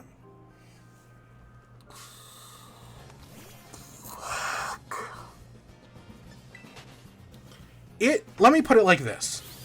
I went into this movie with high expectations. I am a Superman fan. I've not always loved Superman, I'll be honest. When I was younger, I used to be one of those people who's like, oh, Superman's dumb. He can just beat up any of his villains.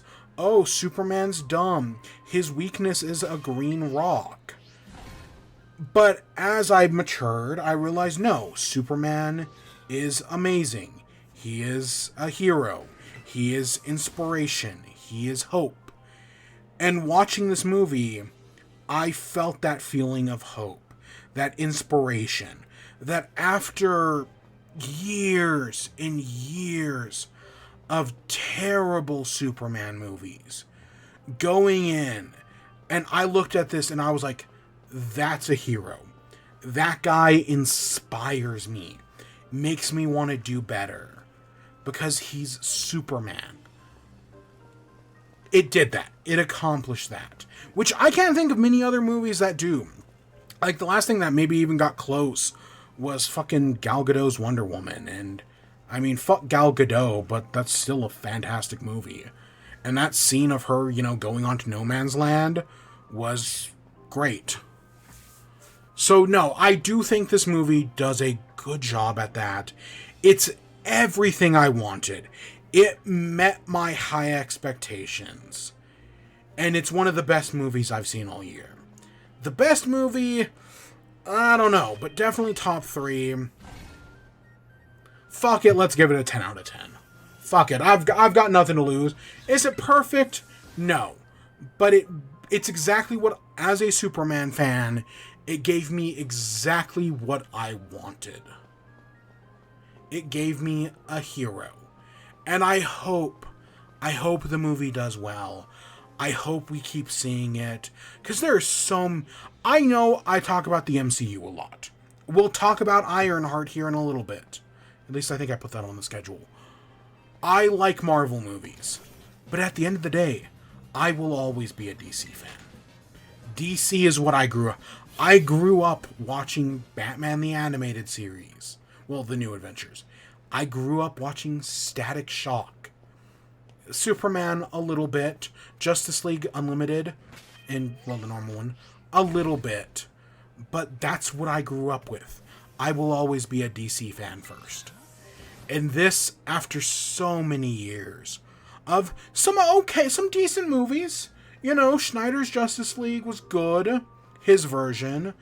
The first Wonder Woman movie was good. There's some good stuff in there, but there's some not good stuff. Let's use that. There was some not good stuff in there, some stuff I didn't like. To finally have this, and hopefully people will start to... Hopefully, after this movie, people will start to see Superman the way I do. And that's all I want. That's all I hope. Because this was a great movie. I loved it. And with that, I guess we should probably move on. We've been talking about this for a long time. And we still got other shit to talk about. Okay, let's talk gaming news. So, in the gaming news sphere, we got 2 stories. I can put that away. First one comes from...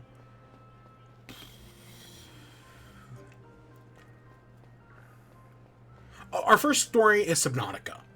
So the game Subnautica 2 was announced a few years ago. I want to say it was announced at either the Game Awards or other place. It's been a while. We have some updates, and it's fucking messy. So I kind of want to go through things, go through the timeline. And then after that, it is today, July 11th, is the 10-year anniversary of the passing of Satoru Iwata. Former CEO of Nintendo, president of Nintendo. And I want to real quickly talk about that. I'll never miss a moment to talk about Iwata. So we'll talk about that real quick. Yeah. So, this Subnautica story is so fucking messy. A lot has been said. A lot of shit, if I'm being honest. It's a fucking mess. Just being clear here. And I'll say, I want to put an asterisk. A lot of this stuff is alleged. There's, we have multiple reports from different people.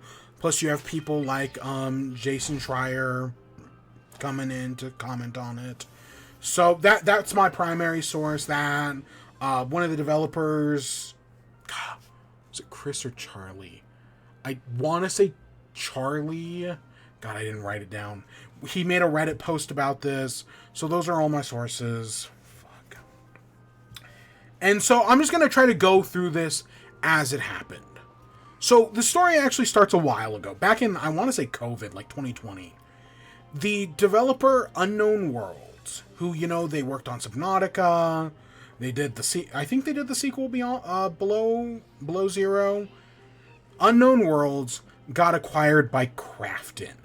Krafton, if you don't know, I want to say, is Krafton a South Korean? Krafton is... Yeah, South Korean. They're a South Korean video game publisher. Their most famous thing is PUBG. They published PUBG. That's what they're most famously known for. They worked with that. So that's Krafton. But they acquired the developer Unknown Worlds. And of course, telling them like, hey, we're going to do Subnautica 2. They bought the studio for $50 million. And they're gonna start doing Subnautica 2. Originally, I think the plan was for the game to enter into early access last year in 2024. But due to reasons, it was delayed, or allegedly, it was delayed into this year.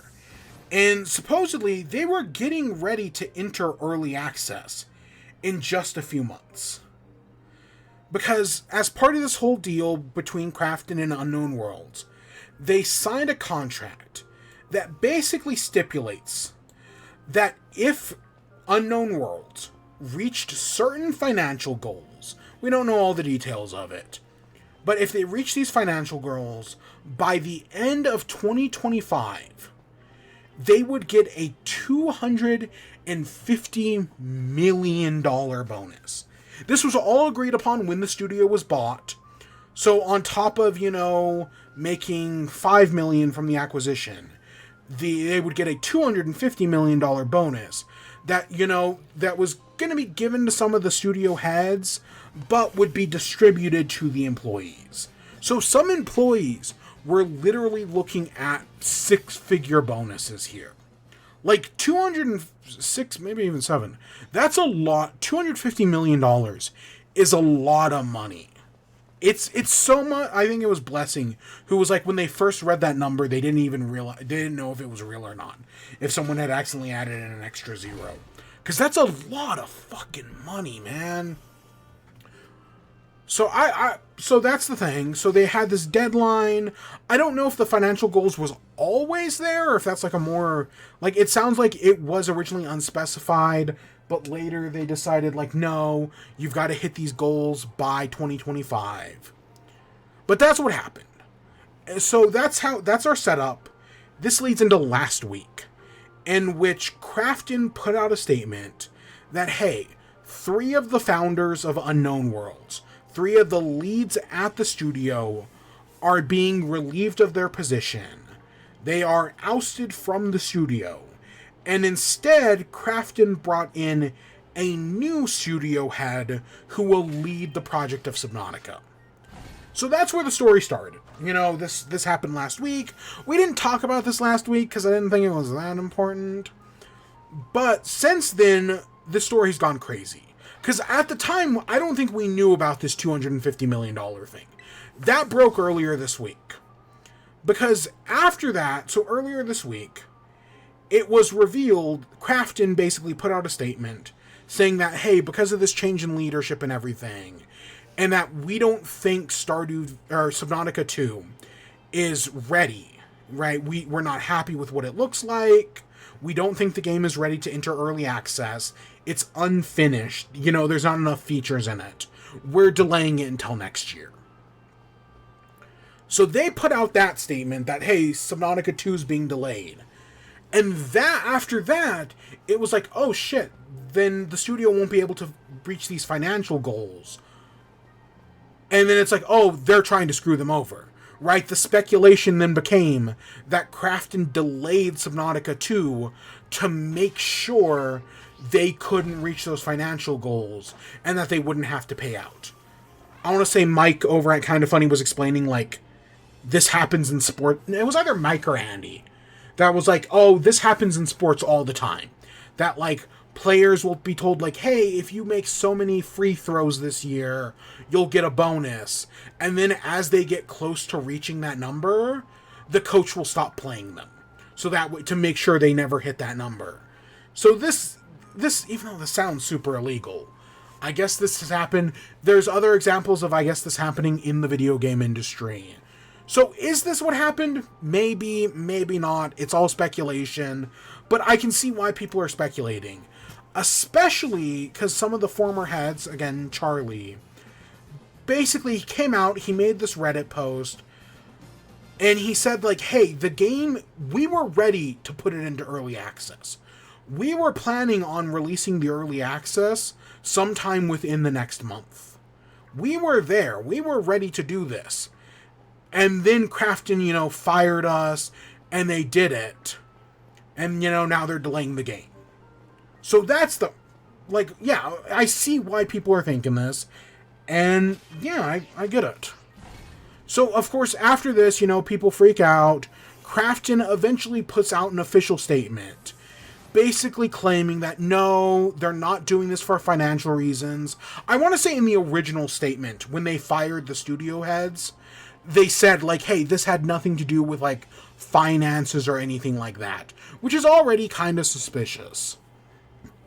But yeah, it got worse when they put out their official statement and are like, hey, you know, we didn't do this for any financial reasons. Instead, the real reason we fired these Corleto ships is because they weren't working on Subnautica 2. Krafton has basically claimed that the leads of the studio were instead working on their own personal projects. And that's why they were let go. And then in an update earlier, so this statement was yesterday. And then in an update today, a lawsuit has been filed by the former heads of Unknown Worlds against Krafton, and they're suing them for breach of contract. So that's where the story is at now. What does this mean? What are going to be the ramifications of this?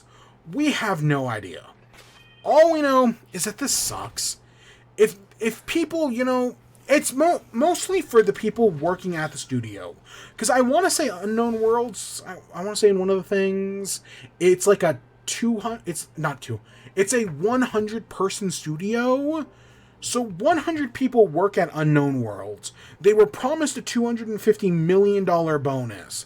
Again, some of those people were going to get potentially 6 figures, if not more. That would be huge. And now to find out that, yeah, you're getting scammed out of all that money, I totally understand where this lawsuit's coming from. I totally get it. That's the part that sucks. That's the awful part of the story. So I'm sure the story will continue developing, especially as the lawsuit happens. But that's where we're at right now. Yeah. So, because, I mean, I played the first Subnautica. I liked the first Subnautica. Never played the second one. I didn't really hear much about it, but the first one was good. I played it in early access, because it was a great early access game. And sure, who knows what state the second one was in, as we're getting conflicting reports. But yeah, it all around kind of sucks.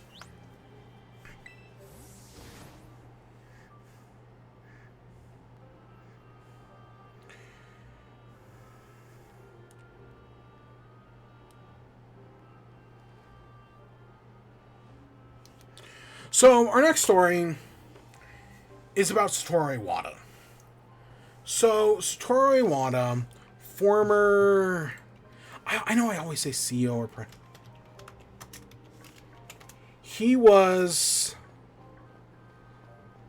he was the 4th president of Nintendo, as well as the CEO of Nintendo of America from 2013 until his death in 2015. Yep.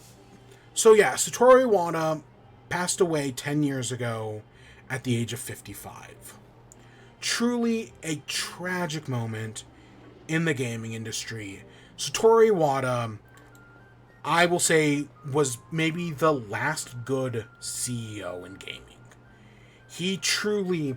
We all know, the one legendary moment everybody brings up is when Nintendo was suffering, when the Wii U was a failure.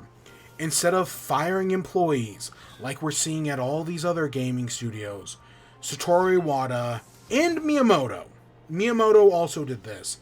They cut half their paychecks just so they wouldn't have to fire any employees. Truly honorable men. I feel like Miyamoto gets a lot of shit nowadays. And listen, I'm not going to say he's perfect. But Miyamoto, he's been around a long time. He's done a lot of good things. He's done a lot of respectable things. And that's definitely one of them. He keeps Pikmin alive. I don't have any complaints. Sure, does Sticker Star suck? Yeah. Is that entirely Miyamoto's fault?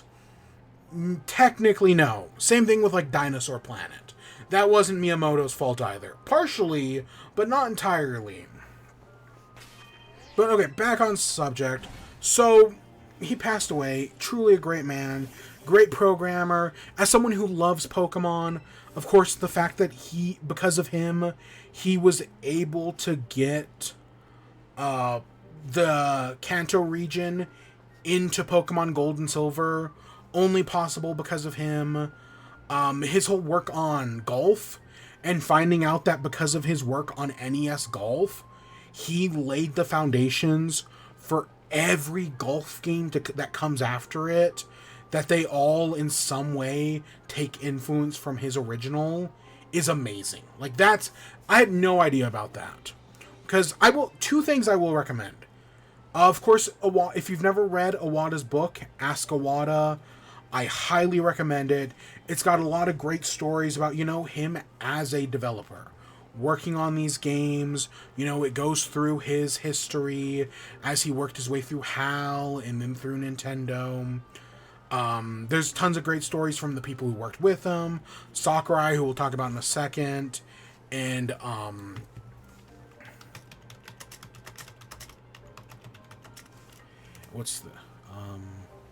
Shigesato Itoi? Yeah, Shigesato Itoi, the creator of Mother. Because that was another thing he did. He came in, and they were working on, I want to say, Mother 2 at the time. And Iwata was like, hey, we can either continue with what you guys have and finish the game in 2 years, or we can throw it all out, restart from scratch, and have the game done in a year. And that's what they did. They threw it all out, they restarted Mother 2, and that's how we got Earthbound. At least I think it was I think that might have been Mother 1, but I think it was Mother 2. He worked on Pinball, he worked on a bunch of stuff. I wish I had brought these books out. But so that's the first book I'll recommend. The other one I will recommend is The Impact of Iwata. So this was a book written, I think, like a year or two ago by Lucas M. Thomas. And it just goes through and it tells a lot of these stories. Some that are in Ask Iwata, some that aren't, like the golf one. And it just goes through, tells these stories, and how Iwata had an impact on the gaming industry, how Iwata impacted, him personally, like because of Iwata, we have the gaming industry was better for him. And I feel myself getting choked up. Because I'll be honest, Iwata, I don't really cry when it comes to like celebrity deaths. Because I didn't know most of these people. But Iwata always gets me. Iwata always gets me. And yeah, the Impact of Iwata I also did really enjoy. It's another book I will recommend. Oh, God. Was it GDC the year, either the year or a year after Iwata passed away, they did like an animated tribute that was also really good that I would recommend. You can find that on YouTube. And then, of course, the whole reason I even knew about this today was because over on Twitter, Masahiro Sakurai made a tweet about Iwata. You know, let me find the exact tweet. I bookmarked it here. It is, today was the release date of the GameCube's Kirby Air Ride. It's the 22nd anniversary. At the same time, it is also the anniversary of Iwata's passing in 2015. 10 years have passed since then. Iwata and I were about 10 years apart in age when we joined the company. And soon, I'll be catching up to his age, won't I?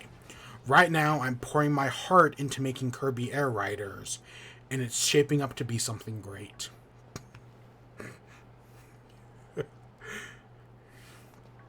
Is it clear I cry at the drop of a hat? I don't know why that got me, but that did. So, you know, Sakurai put out that just a little bit of memory.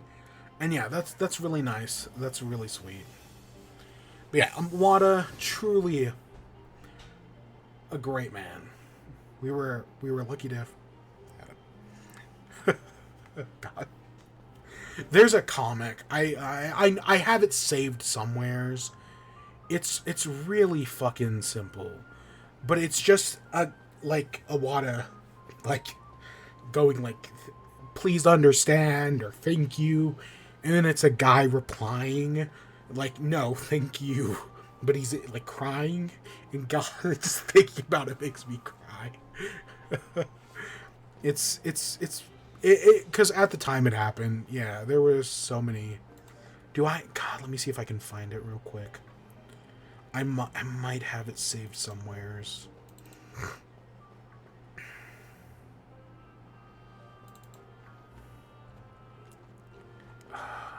No, not there.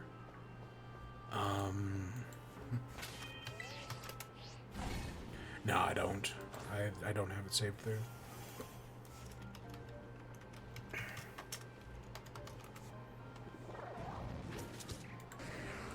I'm sure I could go looking for it and find it, but yeah, I recommend you do.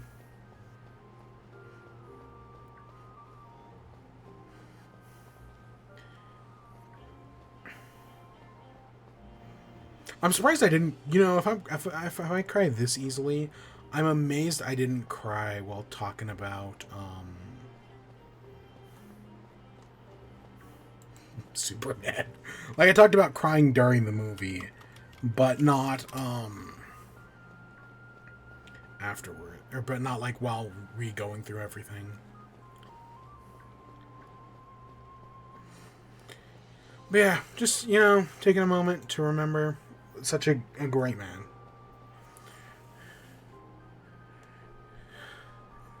Oh, God. Oh.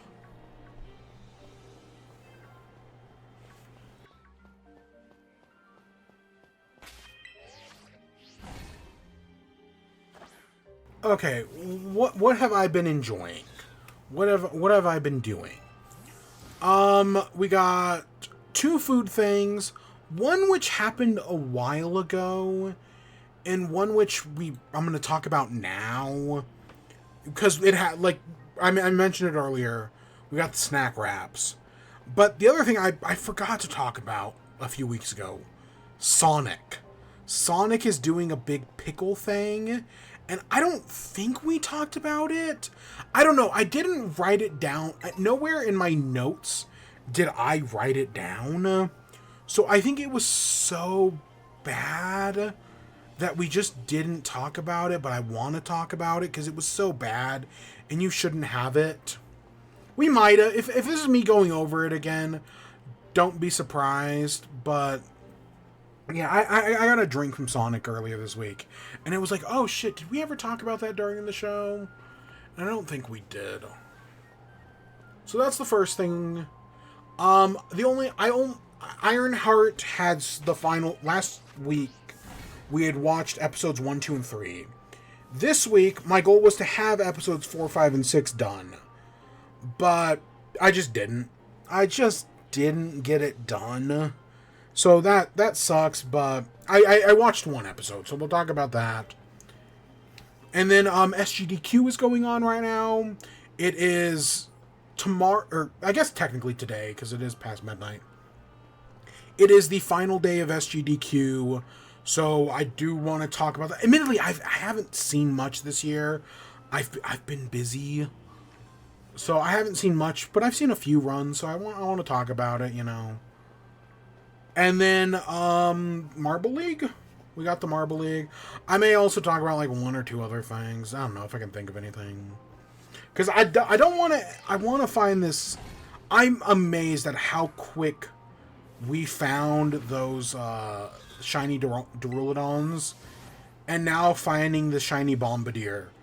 We're almost 3 times as long finding a shiny Bombardier than we are finding the other thing. So... we'll see. If we don't find one, we don't find one. Whatever. I tried. Kind of like the belly bolts last week. So, let's talk firstly about Sonic Burger. So, Sonic Burger is doing a big Pickle collaboration. It's all Pickle themed stuff. So, they have a Pickle Burger, which has like pickles, grilled pickles, you know, the whole kit and caboodle. They've got like pickle seasoning on both fries and tater tots.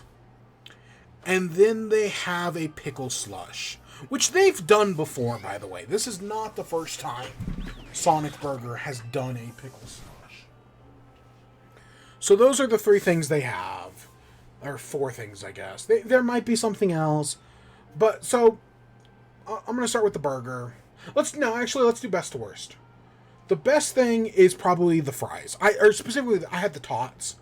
The pickle tots were, yeah, fine. I'm not going to act like they were anything amazing by any means. But, you know, Sonic tots are pretty decent. And yeah, they just have, you know, some pickle seasoning. It kind of reminds me of like what you'd have on like a ranch seasoning packet. Something like that. Not bad. I've definitely had worse seasoned fries. It's not super strong or anything, but it did its job. I might get it again. Even though, again, when I go to Sonic, I don't get food. Because, yeah. The second thing I had was the burger. The burger sits in the middle. I think fried pickles on a burger is good.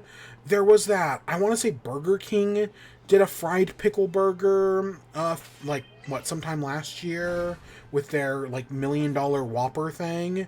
And I liked that one. I want to say that of the 3 Whoppers, either that one or the Bacon Jam one was the best one. So I was kind of hopeful for, you know, something. But at the end of the day, it's still a Sonic burger. And I just don't like Sonic burgers in most of their food. They're a drink place for me. And yeah, that's what's so... like, I think fried pickles are fine. I'm surprised they don't... because they've done fried pickles in the past. These are... normally when they do fried pickles, they're like wedges. And these are... strips. Like, when you think fried pickles, I think these are probably more what you think of. But yeah, it's a Sonic burger. I think it's one of their smashers specifically. I don't really care for it, but I don't really care for Sonic burger food. It could have been worse, is what I'm saying. Like, it could have done like a Mexican street corn thing, which I firmly, wholeheartedly believe Mexican street corn does not belong on a burger. Fully and wholeheartedly.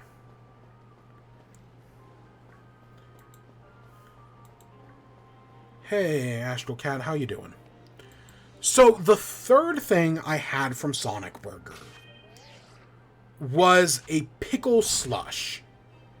So, the pickle slush is, you know, it's one of the Sonic slushes with a pickle syrup, pickle boba, bursting bubbles, whatever they call them. But they're specifically pickle flavored. And then it was supposed to be topped with a pickle, like just a straight up dill pickle. This drink was awful. I hated this drink so much. I could not even finish it.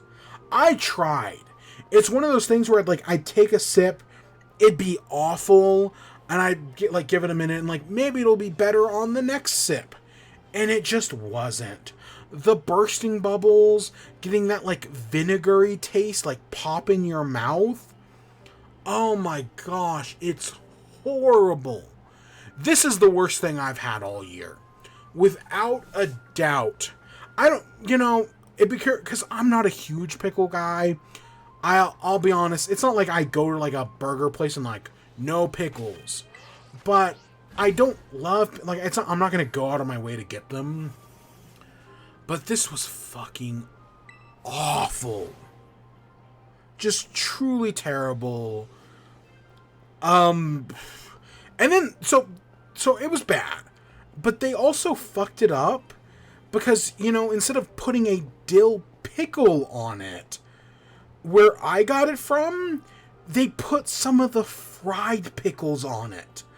I don't know why, but my Sonic Burger had the brilliant idea of putting fried pickles into the drink. So you get some of that wet bread. And that was just, admittedly, it's not like I had any of it, because they all just floated at the top. But it's who in the right mind made that decision? But no, it was terrible. The boba bubbles were awful. And you can order those with other drinks. They have the thing where it's oh, you want the boba bubbles with other drinks? Yeah, go right ahead. You can do that. I don't know why. I don't know why they decided to do that. But they did. Oh boy, did they. And it sucks. It just sucks. So that was awful. That was truly an awful experience. I would never, ever recommend it. Maybe if you were the biggest pickle enjoyer in the world, but it's pickle, a pickle drink already sounds bad, and I think it was somehow worse than that. I truly do. So that sucks. That truly sucks.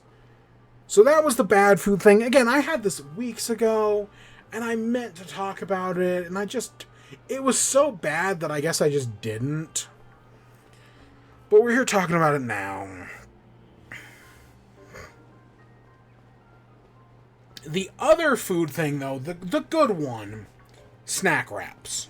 So after, 11 years of people asking, McDonald's has finally brought back snack wraps. Now, admittedly, I have already seen people crashing out about this, because originally, the snack wraps used the chicken selects. Basically, imagine a crispy chicken tender that you'd get. I don't want to compare it to KFC, but that's my comparison. It's, it was a crispy chicken tender. That was the chicken selects, and that was used in the snack wrap. Whereas the new snack wrap uses their new McCrispy strips, which, despite being called McCrispy strips, are actually tempura battered. It's more like a chicken nugget. The batter they use on the chicken nuggets? It's that kind of batter. So I've already seen people crashing out about this and being no, this isn't the true snack wrap. If you really wanted to bring back the snack wrap, you would have brought back the chicken selects instead of these McCrispy strips. How dare you, McDonald's? You're ruining my childhood. And can I be honest? I think it's all just bullshit. I think, yes, I know there is a difference.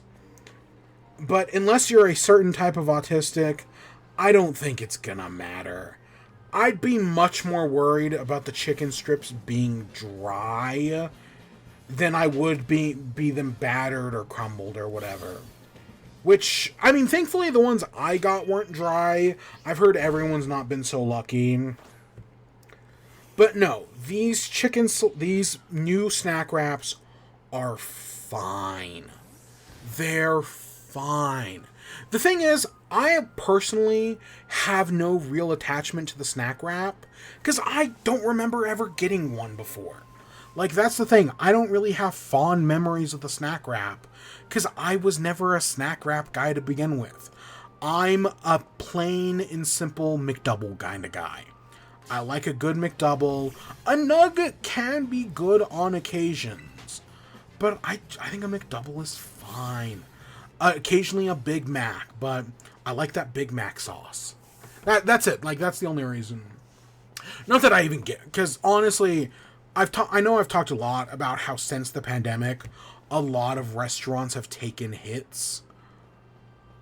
McDonald's has maybe taken the biggest hit. Their quality has gone so far down the shitter. Like, I don't even really go to McDonald's except for, to try new stuff. And literally, if snack wraps, if like this was a brand new menu item that they were doing for the first time, I wouldn't have even wasted my time on this because it's just not what appeals to me. The only reason I tried it out is because of the infamousy of the snack wrap. For me, the big food item I always wanted back was volcano sauce at Taco Bell. And when I got that back, I loved it, but I was a little disappointed. And for a lot of people, the snack wraps are going to be that. They're going to love it, but they're also going to be a little disappointed because it's just not the same. But yeah, that was my white whale, which I got years ago. I don't know what my new white whale is. What's the food I really want to come back that probably never will? Or that, needs a giant social media campaign. But yeah, so on my actual okay, while I think about that, my actual opinions on the snack wrap. I like the snack wrap. I thought it was fine. I tried both the ranch and the spicy. Admittedly, I didn't know what to expect from their spicy. It kind of see, here's the thing. I'm not a big buffalo sauce guy. Like, if I'm getting wings, I'm getting a barbecue sauce, not a buffalo sauce. And the sauce they used kind of reminded me of like a buffalo sauce. And it definitely isn't one, but it in some ways there's like, if you told me, yeah, there's some in there, I wouldn't be surprised. And that's kind of what killed it for me. I will be honest, it had a little bit of heat. I know I'm a Hispanic guy, but I can't handle heat worth shit. Like, I'm bad with heat. But I thought it had a little bit of a punch to it. Like, compared to, like, I don't know. Using my volcano sauce, no, that's way hotter than this. At least I think it was. But no, I think it had a little heat. But I honestly think that little bit of heat was kind of like, I don't want to say it ruined it for me. But I think I like the ranch one more because it didn't have that. Which is weird, because normally when it comes to chicken, I like spicy chicken. I like a good spicy, like Popeyes. Oh yeah, you better believe I'm getting a spicy chicken sandwich. So I was kind of surprised that I didn't like it that much. Because it's not like, when those, like, the breading is spicy. At least, actually, is Popeyes breading spicy? I know Chick-fil-A is, but I don't really get Chick-fil-A. I don't know, it might be. I know Wendy's is. There's another example. No, it's just a sauce, and the sauce just didn't do it for me. I think the ranch one was better. It was more cohesive. If I were for some reason to get these again, which I'm not, but that's more of a me thing and not being a snack wrap guy, I just get the ranch one again. But no, I like the ranch one. They're fine. I think the price, I know originally, 11 years ago, the snack wraps were $1.29. Nowadays, they're $3, which I don't think is terrible. I think $3 is basically the same price as a McDouble, which I want to say back in the day, the McDouble also used to be like $1.29. So it's matched with inflation about the same rate. Yeah, do I wish it was cheaper? Of course, but everything's fucking expensive nowadays. And the president isn't doing anything to help us. So, not like he even had the power to. He only has the power to make things worse. I mean, he could influence people to make it better, but he's not going to do that.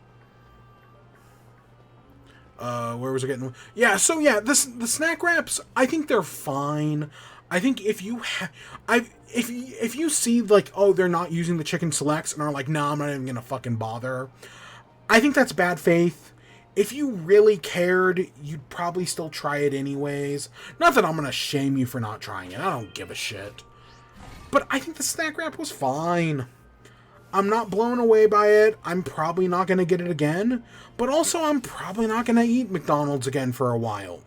Probably not until they bring out that Big Arch Burger, which I've heard is really good, by the way.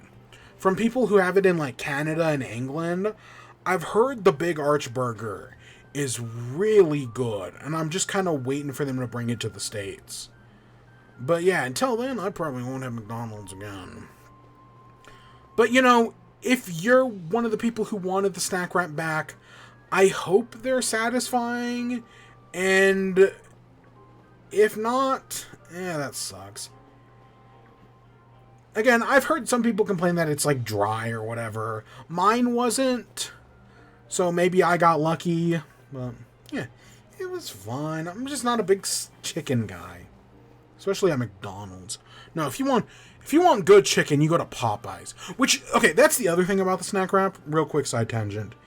Since then, since the demand for McDonald's to bring back the snack wrap is so big, basically every other place has started offering a snack wrap. Literally, Wendy's has one, Taco Bell has one, even fucking Arby's has one. So if you really want a good snack wrap, there are probably other places. Specifically not KFC. I'm sure KFC does have one. But specifically Popeyes. Popeyes is still the GOAT.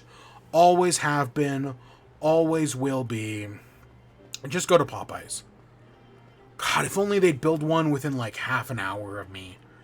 Because the only Popeyes is like half an hour away. There's my 2 food things. At least that I can... I actually did just think of something.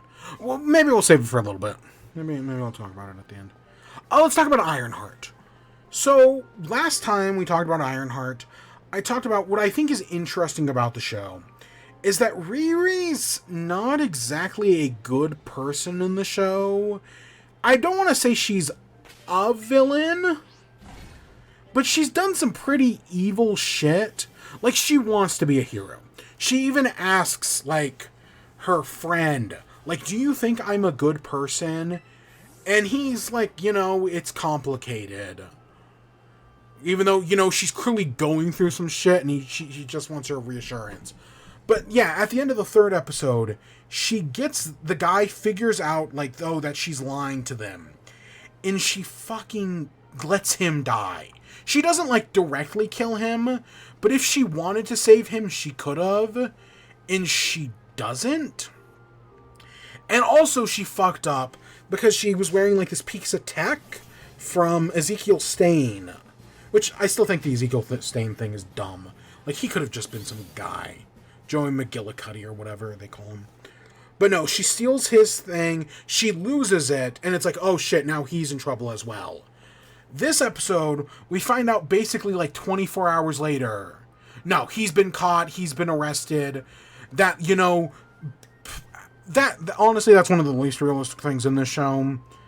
is that, oh, just because they, like, did he leave his fingerprints all over it?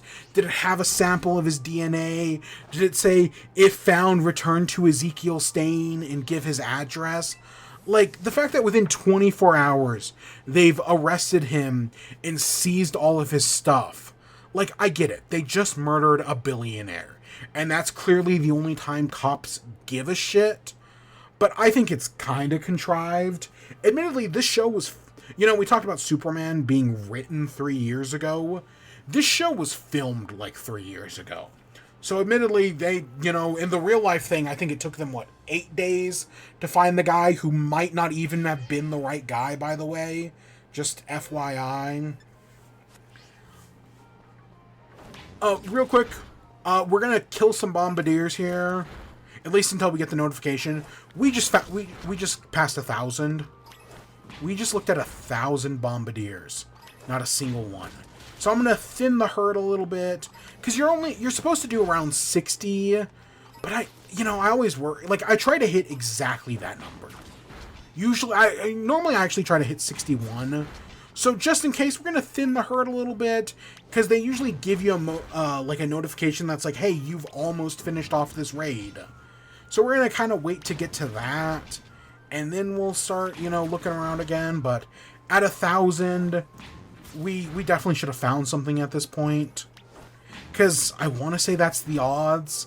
Is it's like 1 in 1,000. That sounds right anyways.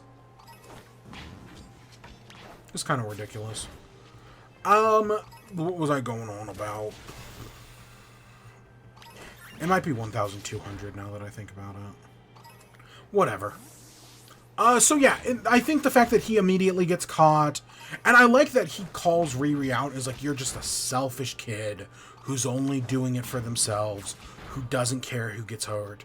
I kind of don't like this guy's becoming a villain.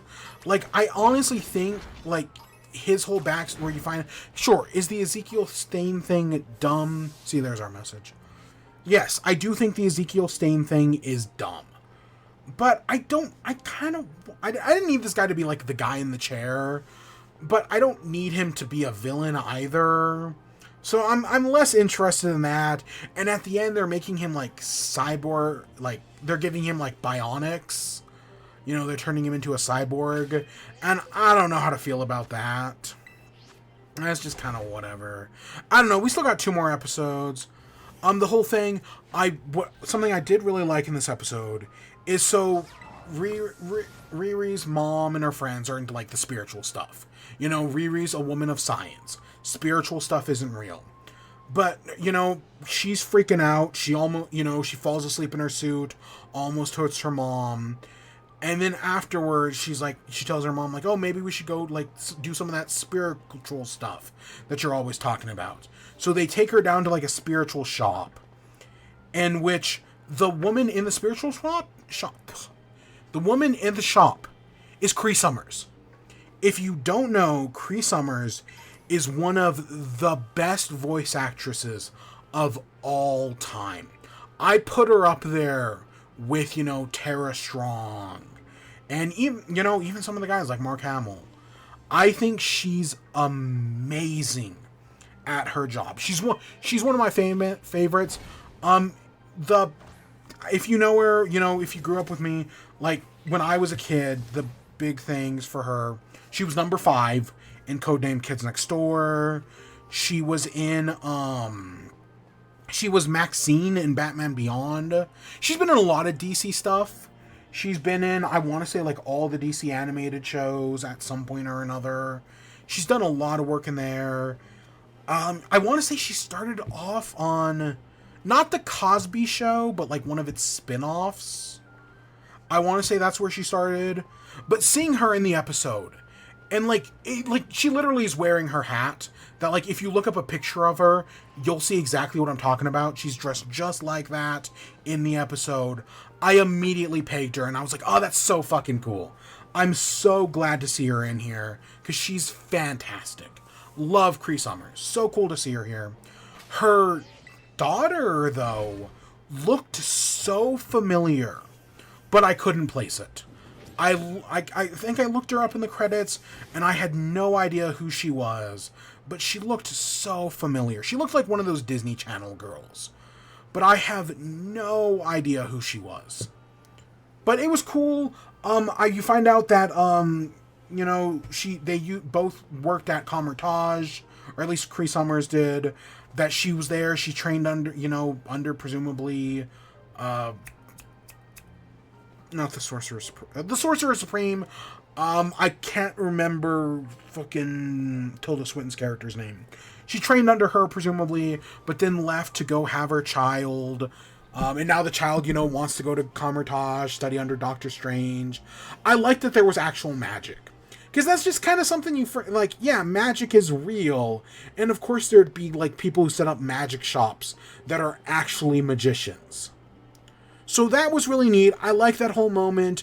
They examine the piece of the hood and are like, oh no, this is evil. You get out now. Okay, and they refuse to say, oh, who is it? We, as the audience, know it's Mephisto.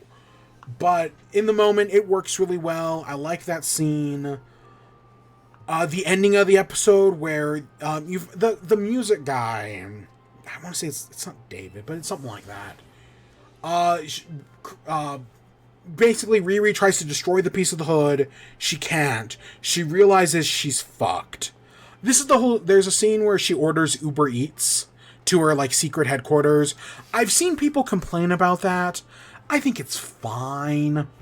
I mean, literally, your average Joe Schmo isn't gonna know who she is. It's not I know there was the key under the mat to get into Stain's little bunker thing, but most people aren't gonna know what that is or how to do that or anything like that. And again, let's not forget, Tony Stark literally gave his address to the Mandarin on live TV.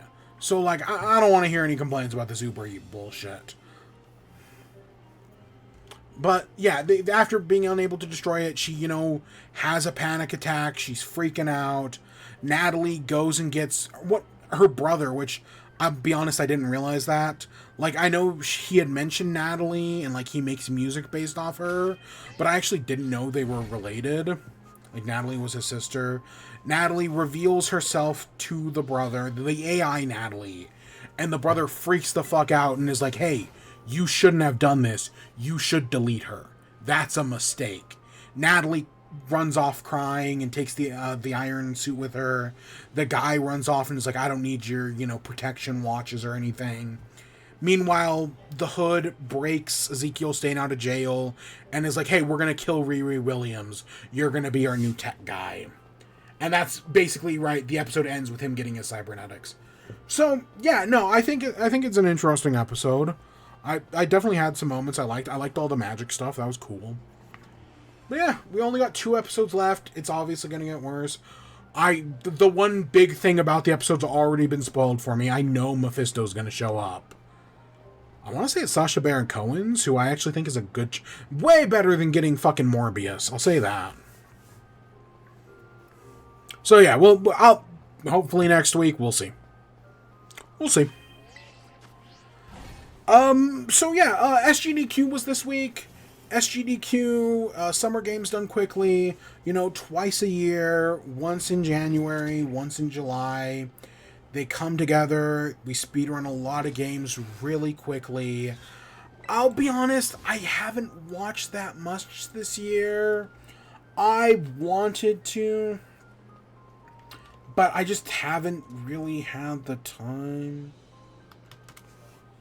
But I've seen I'm pulling up the schedule right now.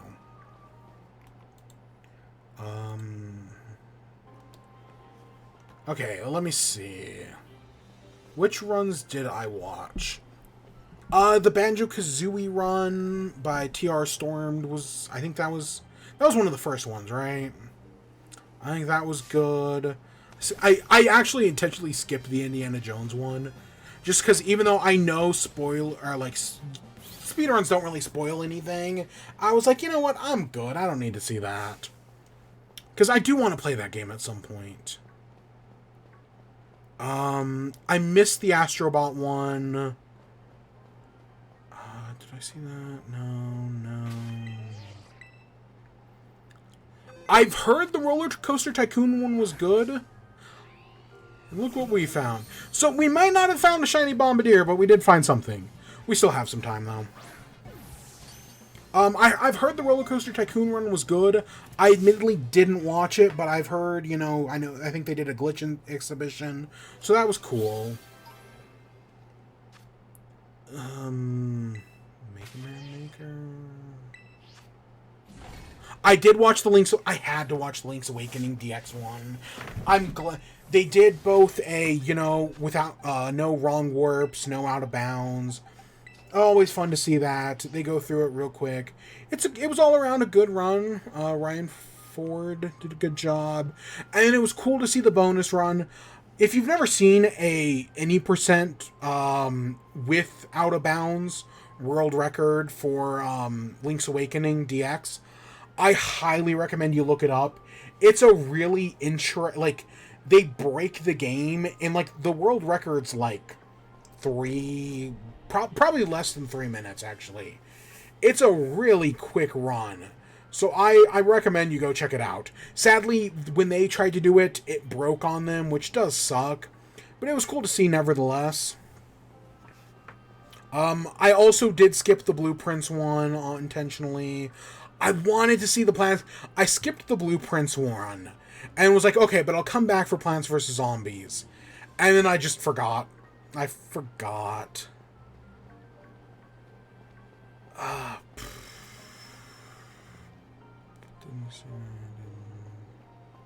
I missed the BioShock one. I've been so busy this week. I've missed so many of these runs. That kind of sucks. Tomorrow, though. Tomorrow, I'm gonna... They're ending off with, Deltarune. And even though, I said earlier about spoilers, for Deltarune, I'll make the exception. Because I've never played chapters 2, 3, or 4. They did an evolution race in Sword and Shield. That sounds great. Cuphead run, Tetris. Oh my gosh, there was a Wii Music. There's so many good runs. So many good. Luckily, they're all on YouTube, but go check it out. Shaq Fu, collateral damage. Oh, Mario Paint. Oh, Nat Attack. Okay, that makes sense. I keep hearing everybody talk about this Nubby's Number Factory. I have no idea what this is. That isn't a horror game, is it?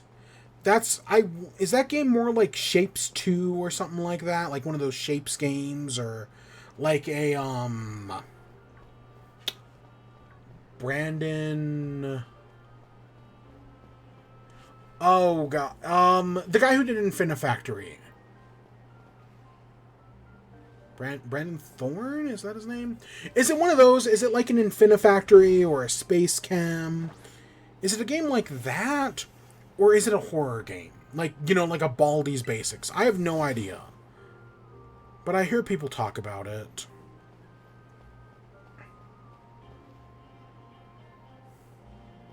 I did see Spike Vegeta did Donkey Kong Country Returns HD. Really fun run. Spike Vegeta, he's always got a good energy. They do a lot of fun stuff. The whole Gloria the Hippo bit was good. Yeah, it was just all around a really good run. I miss Super Metroid this year. I always love a good Super Metroid run. Usually, though, usually that's one of the final ones, but nah, I missed it. I missed Tony Hawk Pro Skater 4. To be fair, that was at 2 a.m. But I did miss it.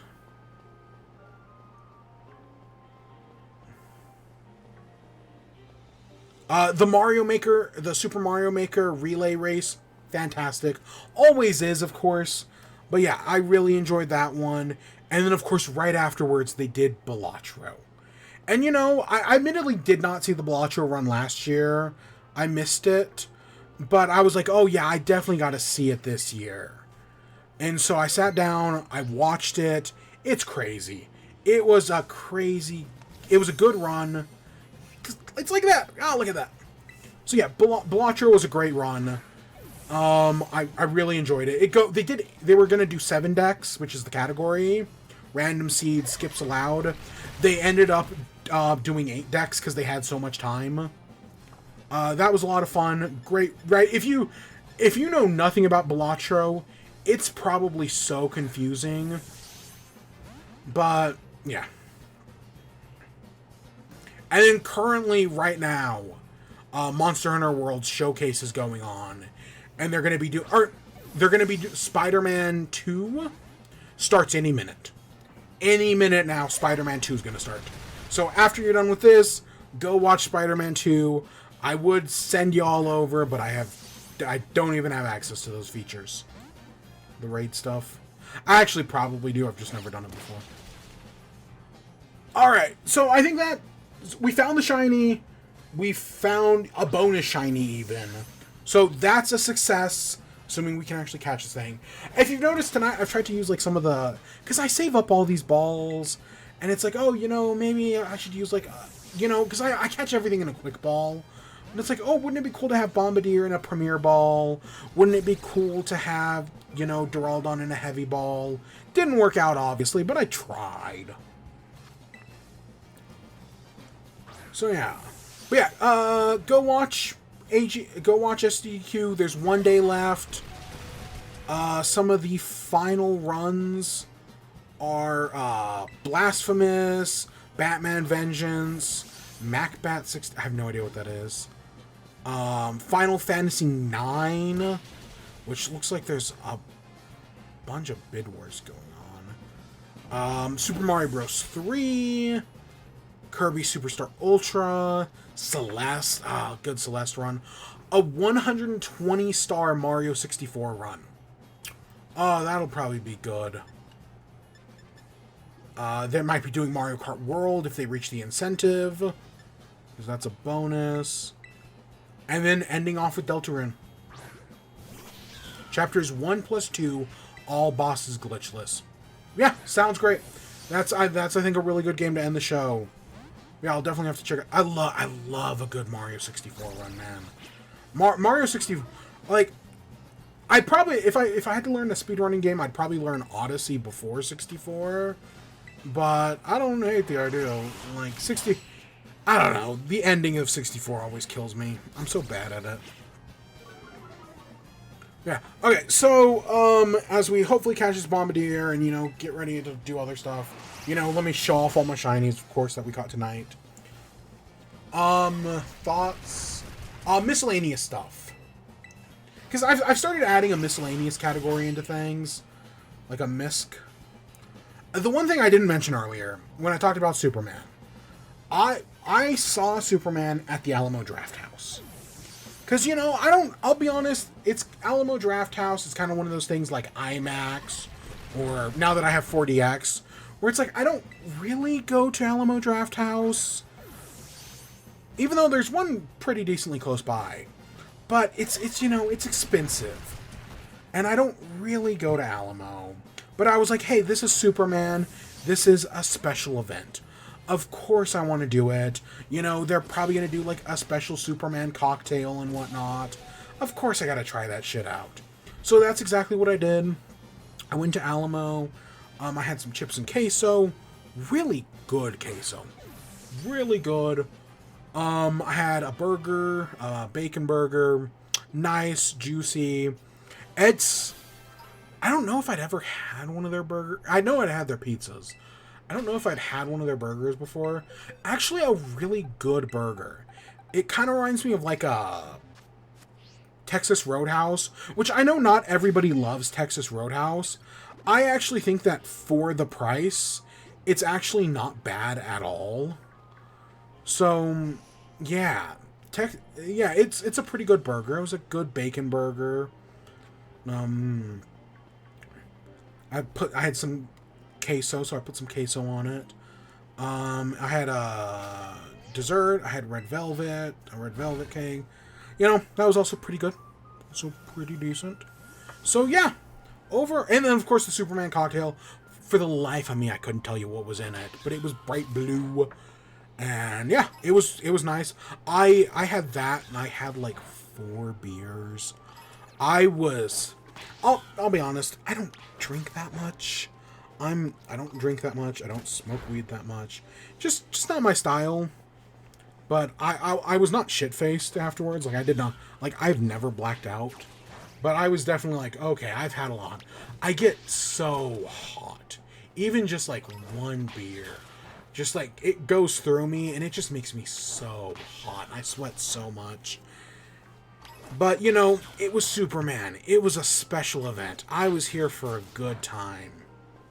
And that's exactly what I had. So, yeah, for my one time a year going to Alamo Draft House, if that, yeah, it was worth it. It was worth it.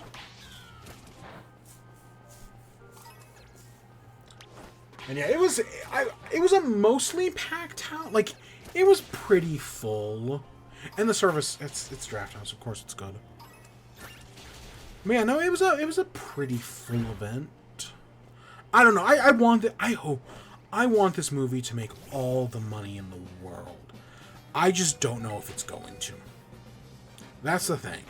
I want it to do so well. And I just don't know. It's really, modern studio audiences will let great movies fail for no reason. And so, like, yes, this is a great movie, but, like, if even, like, the mediocre stuff that usually does really well can't pull it in, then what hope does the good stuff have? I don't know. It's all hit and miss nowadays. I think that Jurassic Park's doing really well, but God, if you have a choice between Jurassic Park and Superman, go see Superman. Oh my, it's 1,000 times better. It is so good. Whereas Jurassic Park, it's just fucking Jurassic Park. It's the same, I would say it's the same shit we've done 6 times before. But, again, it's one of the better Jurassic Parks. And still, at best, it's like a 7 out of 10. And that's being generous. I enjoyed it well enough. But no, Jurassic Park all the way. Or Superman all the way. It is totally worth it. And go see it before Fantastic Four. I know Fantastic Four is in like 2 weeks. Go see it before Fantastic Four. Alright, let's go to our spot. I don't know why this has become my spot, but this has just, like, become my spot here. Right by Lavencia, in this just small little patch.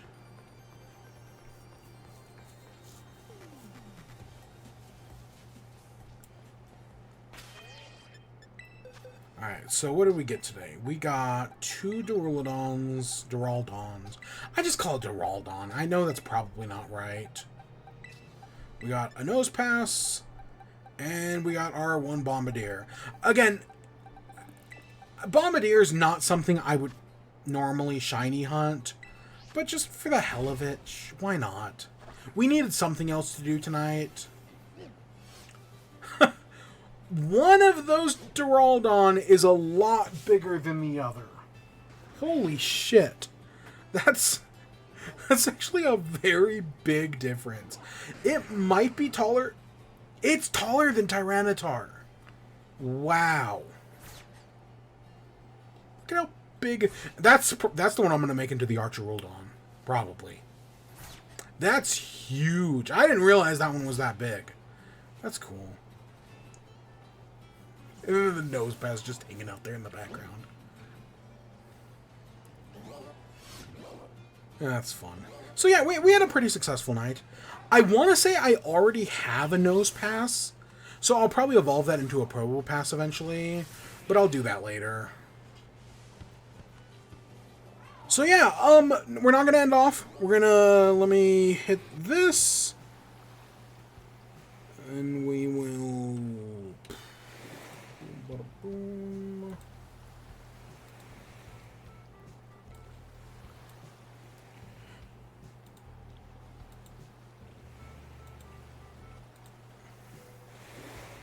So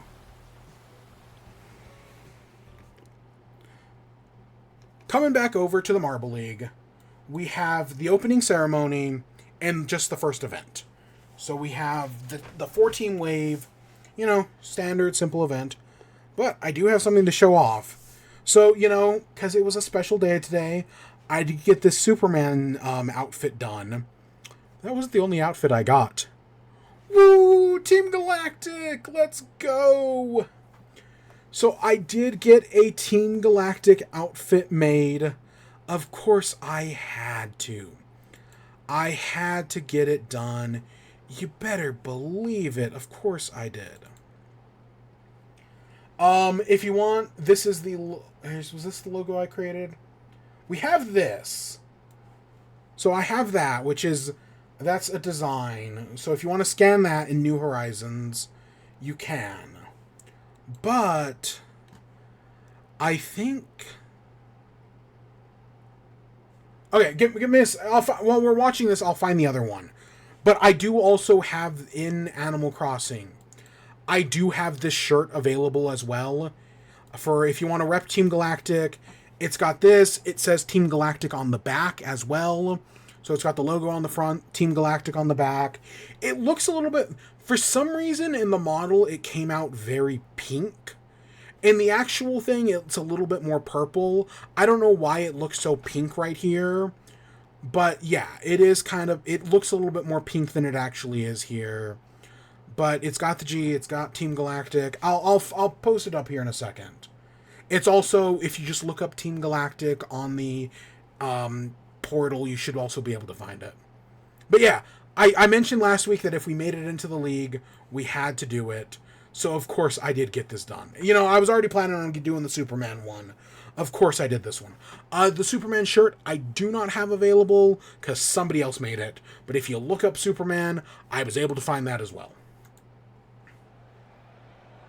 So with that, let's get this started. I'll find the Superman. I'll get this Team Galactic shirt. But let's go, Team Galactic! Here we are, back again. I only made one face. I only did one. So you just got smiley. You got smiley face Team Galactic. But oh, if we have to be a sad boy, we can be a sad boy. But yeah, Team Galactic, let's go! I believe in you. I believe. Hashtag reach for the stars? Question mark? I actually don't remember our catchphrase. That better not be the Indigo Stars one.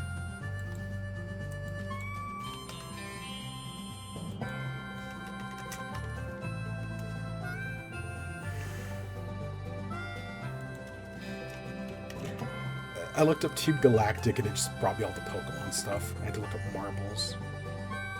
Yeah, I knew it. Hashtag reach for the stars. Okay.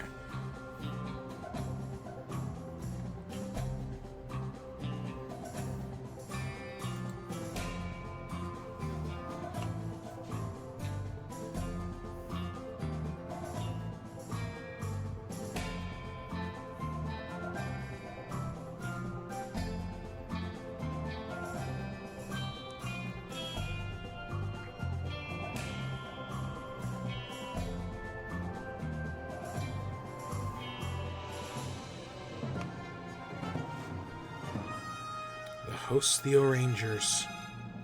Oh, O'Rangers, O'Rangers.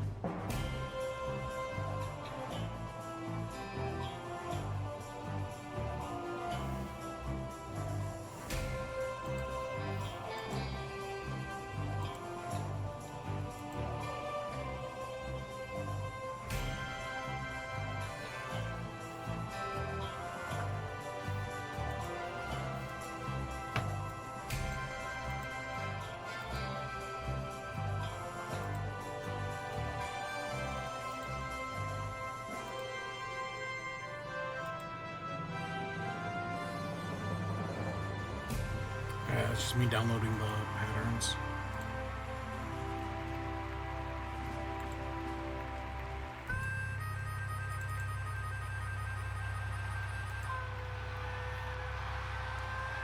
I'll show those at the end. Maybe I'll put them on the somewhere else. There we go. Opening ceremony. Yeah, it was fine.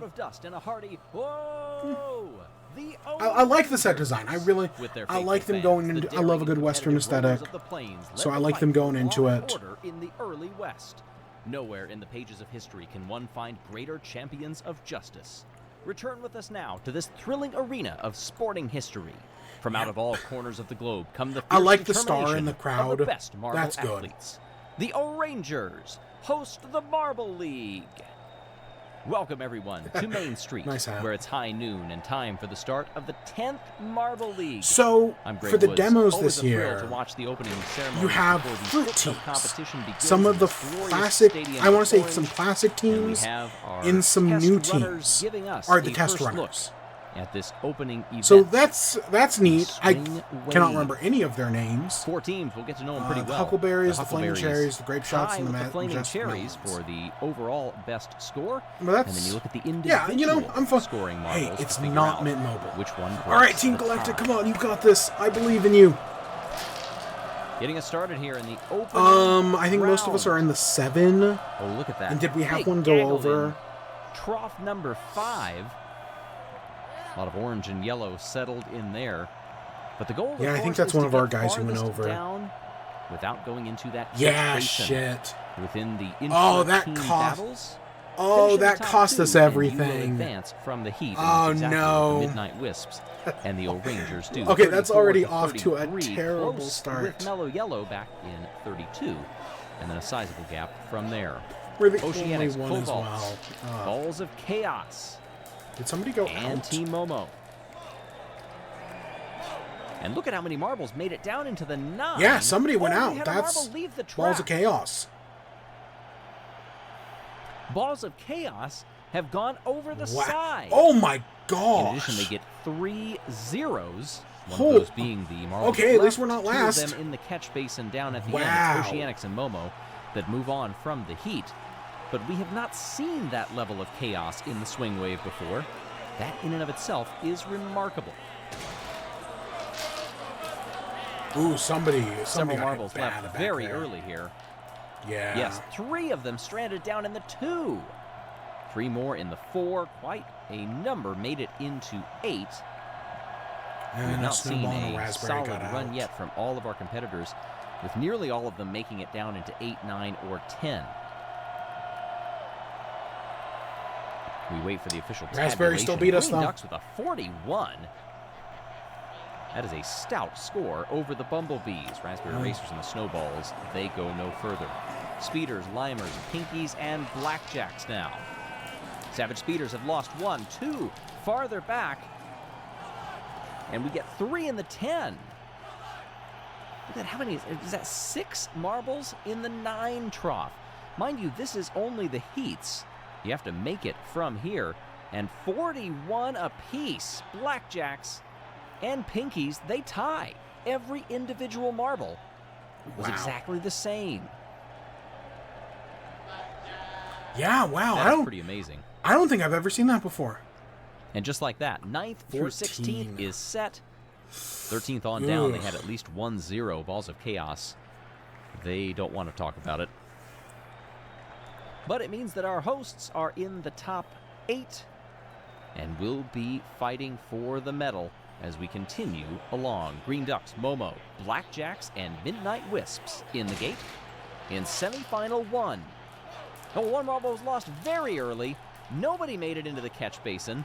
That is a 2 for Momo. And in this sport, you can see so many collisions happen. Okay. It's how you manage that. It's how you get your elbows out and make your way down the course, reacting to everybody else. The Wisps and the Ducks have done it. Blackjacks come 2 points short. I meant to look at the Cobalts. I don't know if the Cobalts are already out. In the 9 trough. It may take some 10s to win this overall. O'Rangers, Oceanics, Pinkies, and the Bumblebees. Ooh. Bumblebees drop that Bumblebee in was the basin. Hoofing it. And we've got several marbles that didn't even make it to the word I'm looking for. 5.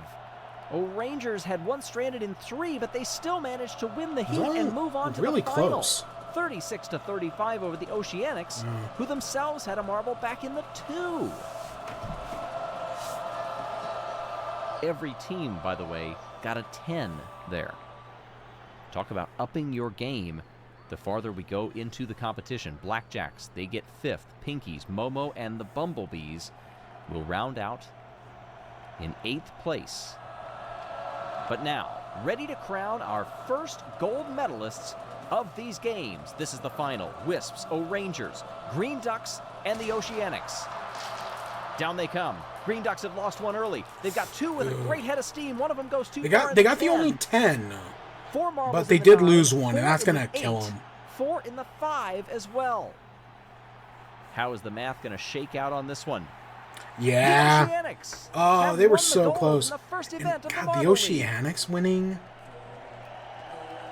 2 8s, 2 9s. The other 2 don't surprise me. They survived I know the 5, Midnight Wisp hasn't been good in 39 to years, 35 but over the Midnight Wisps, they can and our occasionally pull hosts, one the out. O'Rangers, And get the O'Rangers are the bronze. O'Rangers.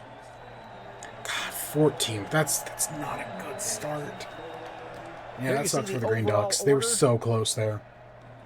Highest scores, Far from over. 41. Far from Lowest, over. just 9. Security stuff.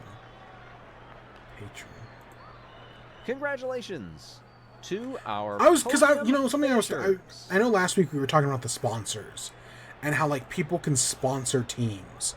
And I was like, what does that look like The in 14 this? Swing Wave. Is that the These sponsor the first message? hardware handed out. Or is that all you saw those marbles off to the Oceanics, side? Get the gold. Is that the sponsors? Because I know they usually have like a special section for their patrons. Also want to give But a few shout-outs before we head off here. Honorly honor to Siri Stone, who says, "Go Speeders." Yeah. Also, shout out to Marcus Brewer for sponsoring our hosts and bronze medalists, the O'Rangers. Okay, so there's Also, our sponsor shout for out the to O'Rangers. Grime Lime But yeah, my wonder was if we for played here for a few sponsoring more our seconds. hosts and honorly honor. Yeah, like are these guys like our like the people representing our sponsors? Because these are the different teams, you know. Oceanic or Indigo Stars, Oceanics, whichever one. Savage Speeders, Bumblebees, Snowballs, one of the green teams. I think that's the Limers. Are these the sponsors for the individual teams? Because they might be. Like, is that what that's supposed to be? I could tell you which blue is which. I can't tell if that's the Midnight Wisp or the Purple Rockets. But you get my right, because now we know the O'Rangers. But I kind of hope, like, yeah, every episode we get some of that. Well, the first Yeah, event that's the opening in event. the books. We did terrible. It'll be sundown. But hey, tonight. the O'Rangers started Get off the good, campfire so going and prepare they got that. for round number 2. But Everybody's chasing the Oceanic. Funnel Endurance is, well, technically it's today. But that'll be later on. Plus Showdown Event 1. Okay. Interesting. Very interesting. So yeah, there's that. Let me actually... So, for my marble team, my marble shirt, here it is. This is the Team Galactic shirt made by me. There's the code. There's the shirt. You can see over here, it's got the logo on it, and it says Team Galactic on the back. I worked my... this little team right here, I fought so hard over how to get that. But I try to get as close as I can to the thing. So this is, you know, if you want the shirt in Animal Crossing, there it is. I did put it up there for you to get. The other one I have is... That's from a different thing. That's from the Electron video. Wow. That video keeps getting views, by the way. I made a TikTok about Electron. And that still gets views to this day. But I also, for a thumbnail a few weeks ago, I made this Huntrix one. It's just a simple, it says Huntrix. I wanted to put the logo on the back, but I didn't. But hey, it's a sweatshirt. If you want this, you know, for your K-pop Demon Hunter fandom, I also put this online as well. So there you go. You can get that.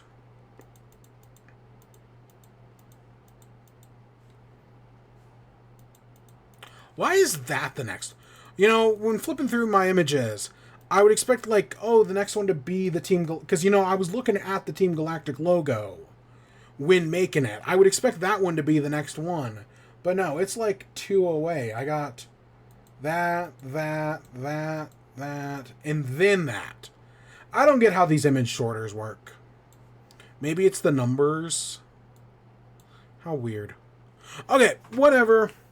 That takes us to the outro. So what's coming up? Again, we'll finish Ironheart next week. We got other things. Oh, Donkey Kong comes out next week. Fuck. We are not streaming Donkey Kong. I know I said it before. Maybe we'll do it like by... My thing is, I don't want to stream Donkey Kong. But maybe at the end of the year, once things are all like said and done, and if it gets nominated for the Game Awards, okay?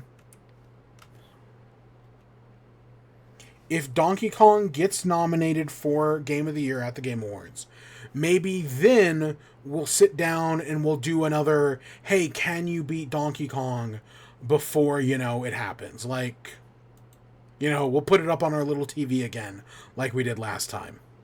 I love that it's double vision because of that. But, okay, so we'll do that. That's an idea. But I have no intention of playing Donkey Kong on stream. We will definitely talk about it, though, because I will hopefully have been playing it. Other than that, Fantastic Four is in 2 weeks. At some point, again, I want to do a little Gator game. I don't know when, but at some point we'll do that. I'm trying to put... The other thing is, I'm trying to put more clips on TikTok. Like, when we talked about all the Superman movies last week, I did actually edit all those Superman clips together from the different weeks, and I did put up on my main channel a thing about Superman. So if you want to see that, that is up there. I occasionally do stuff on TikTok. Maybe I'll do something with James Gunn's Superman, and I'll get that uploaded sometime later this week or next week. I don't know. But that is another idea I had.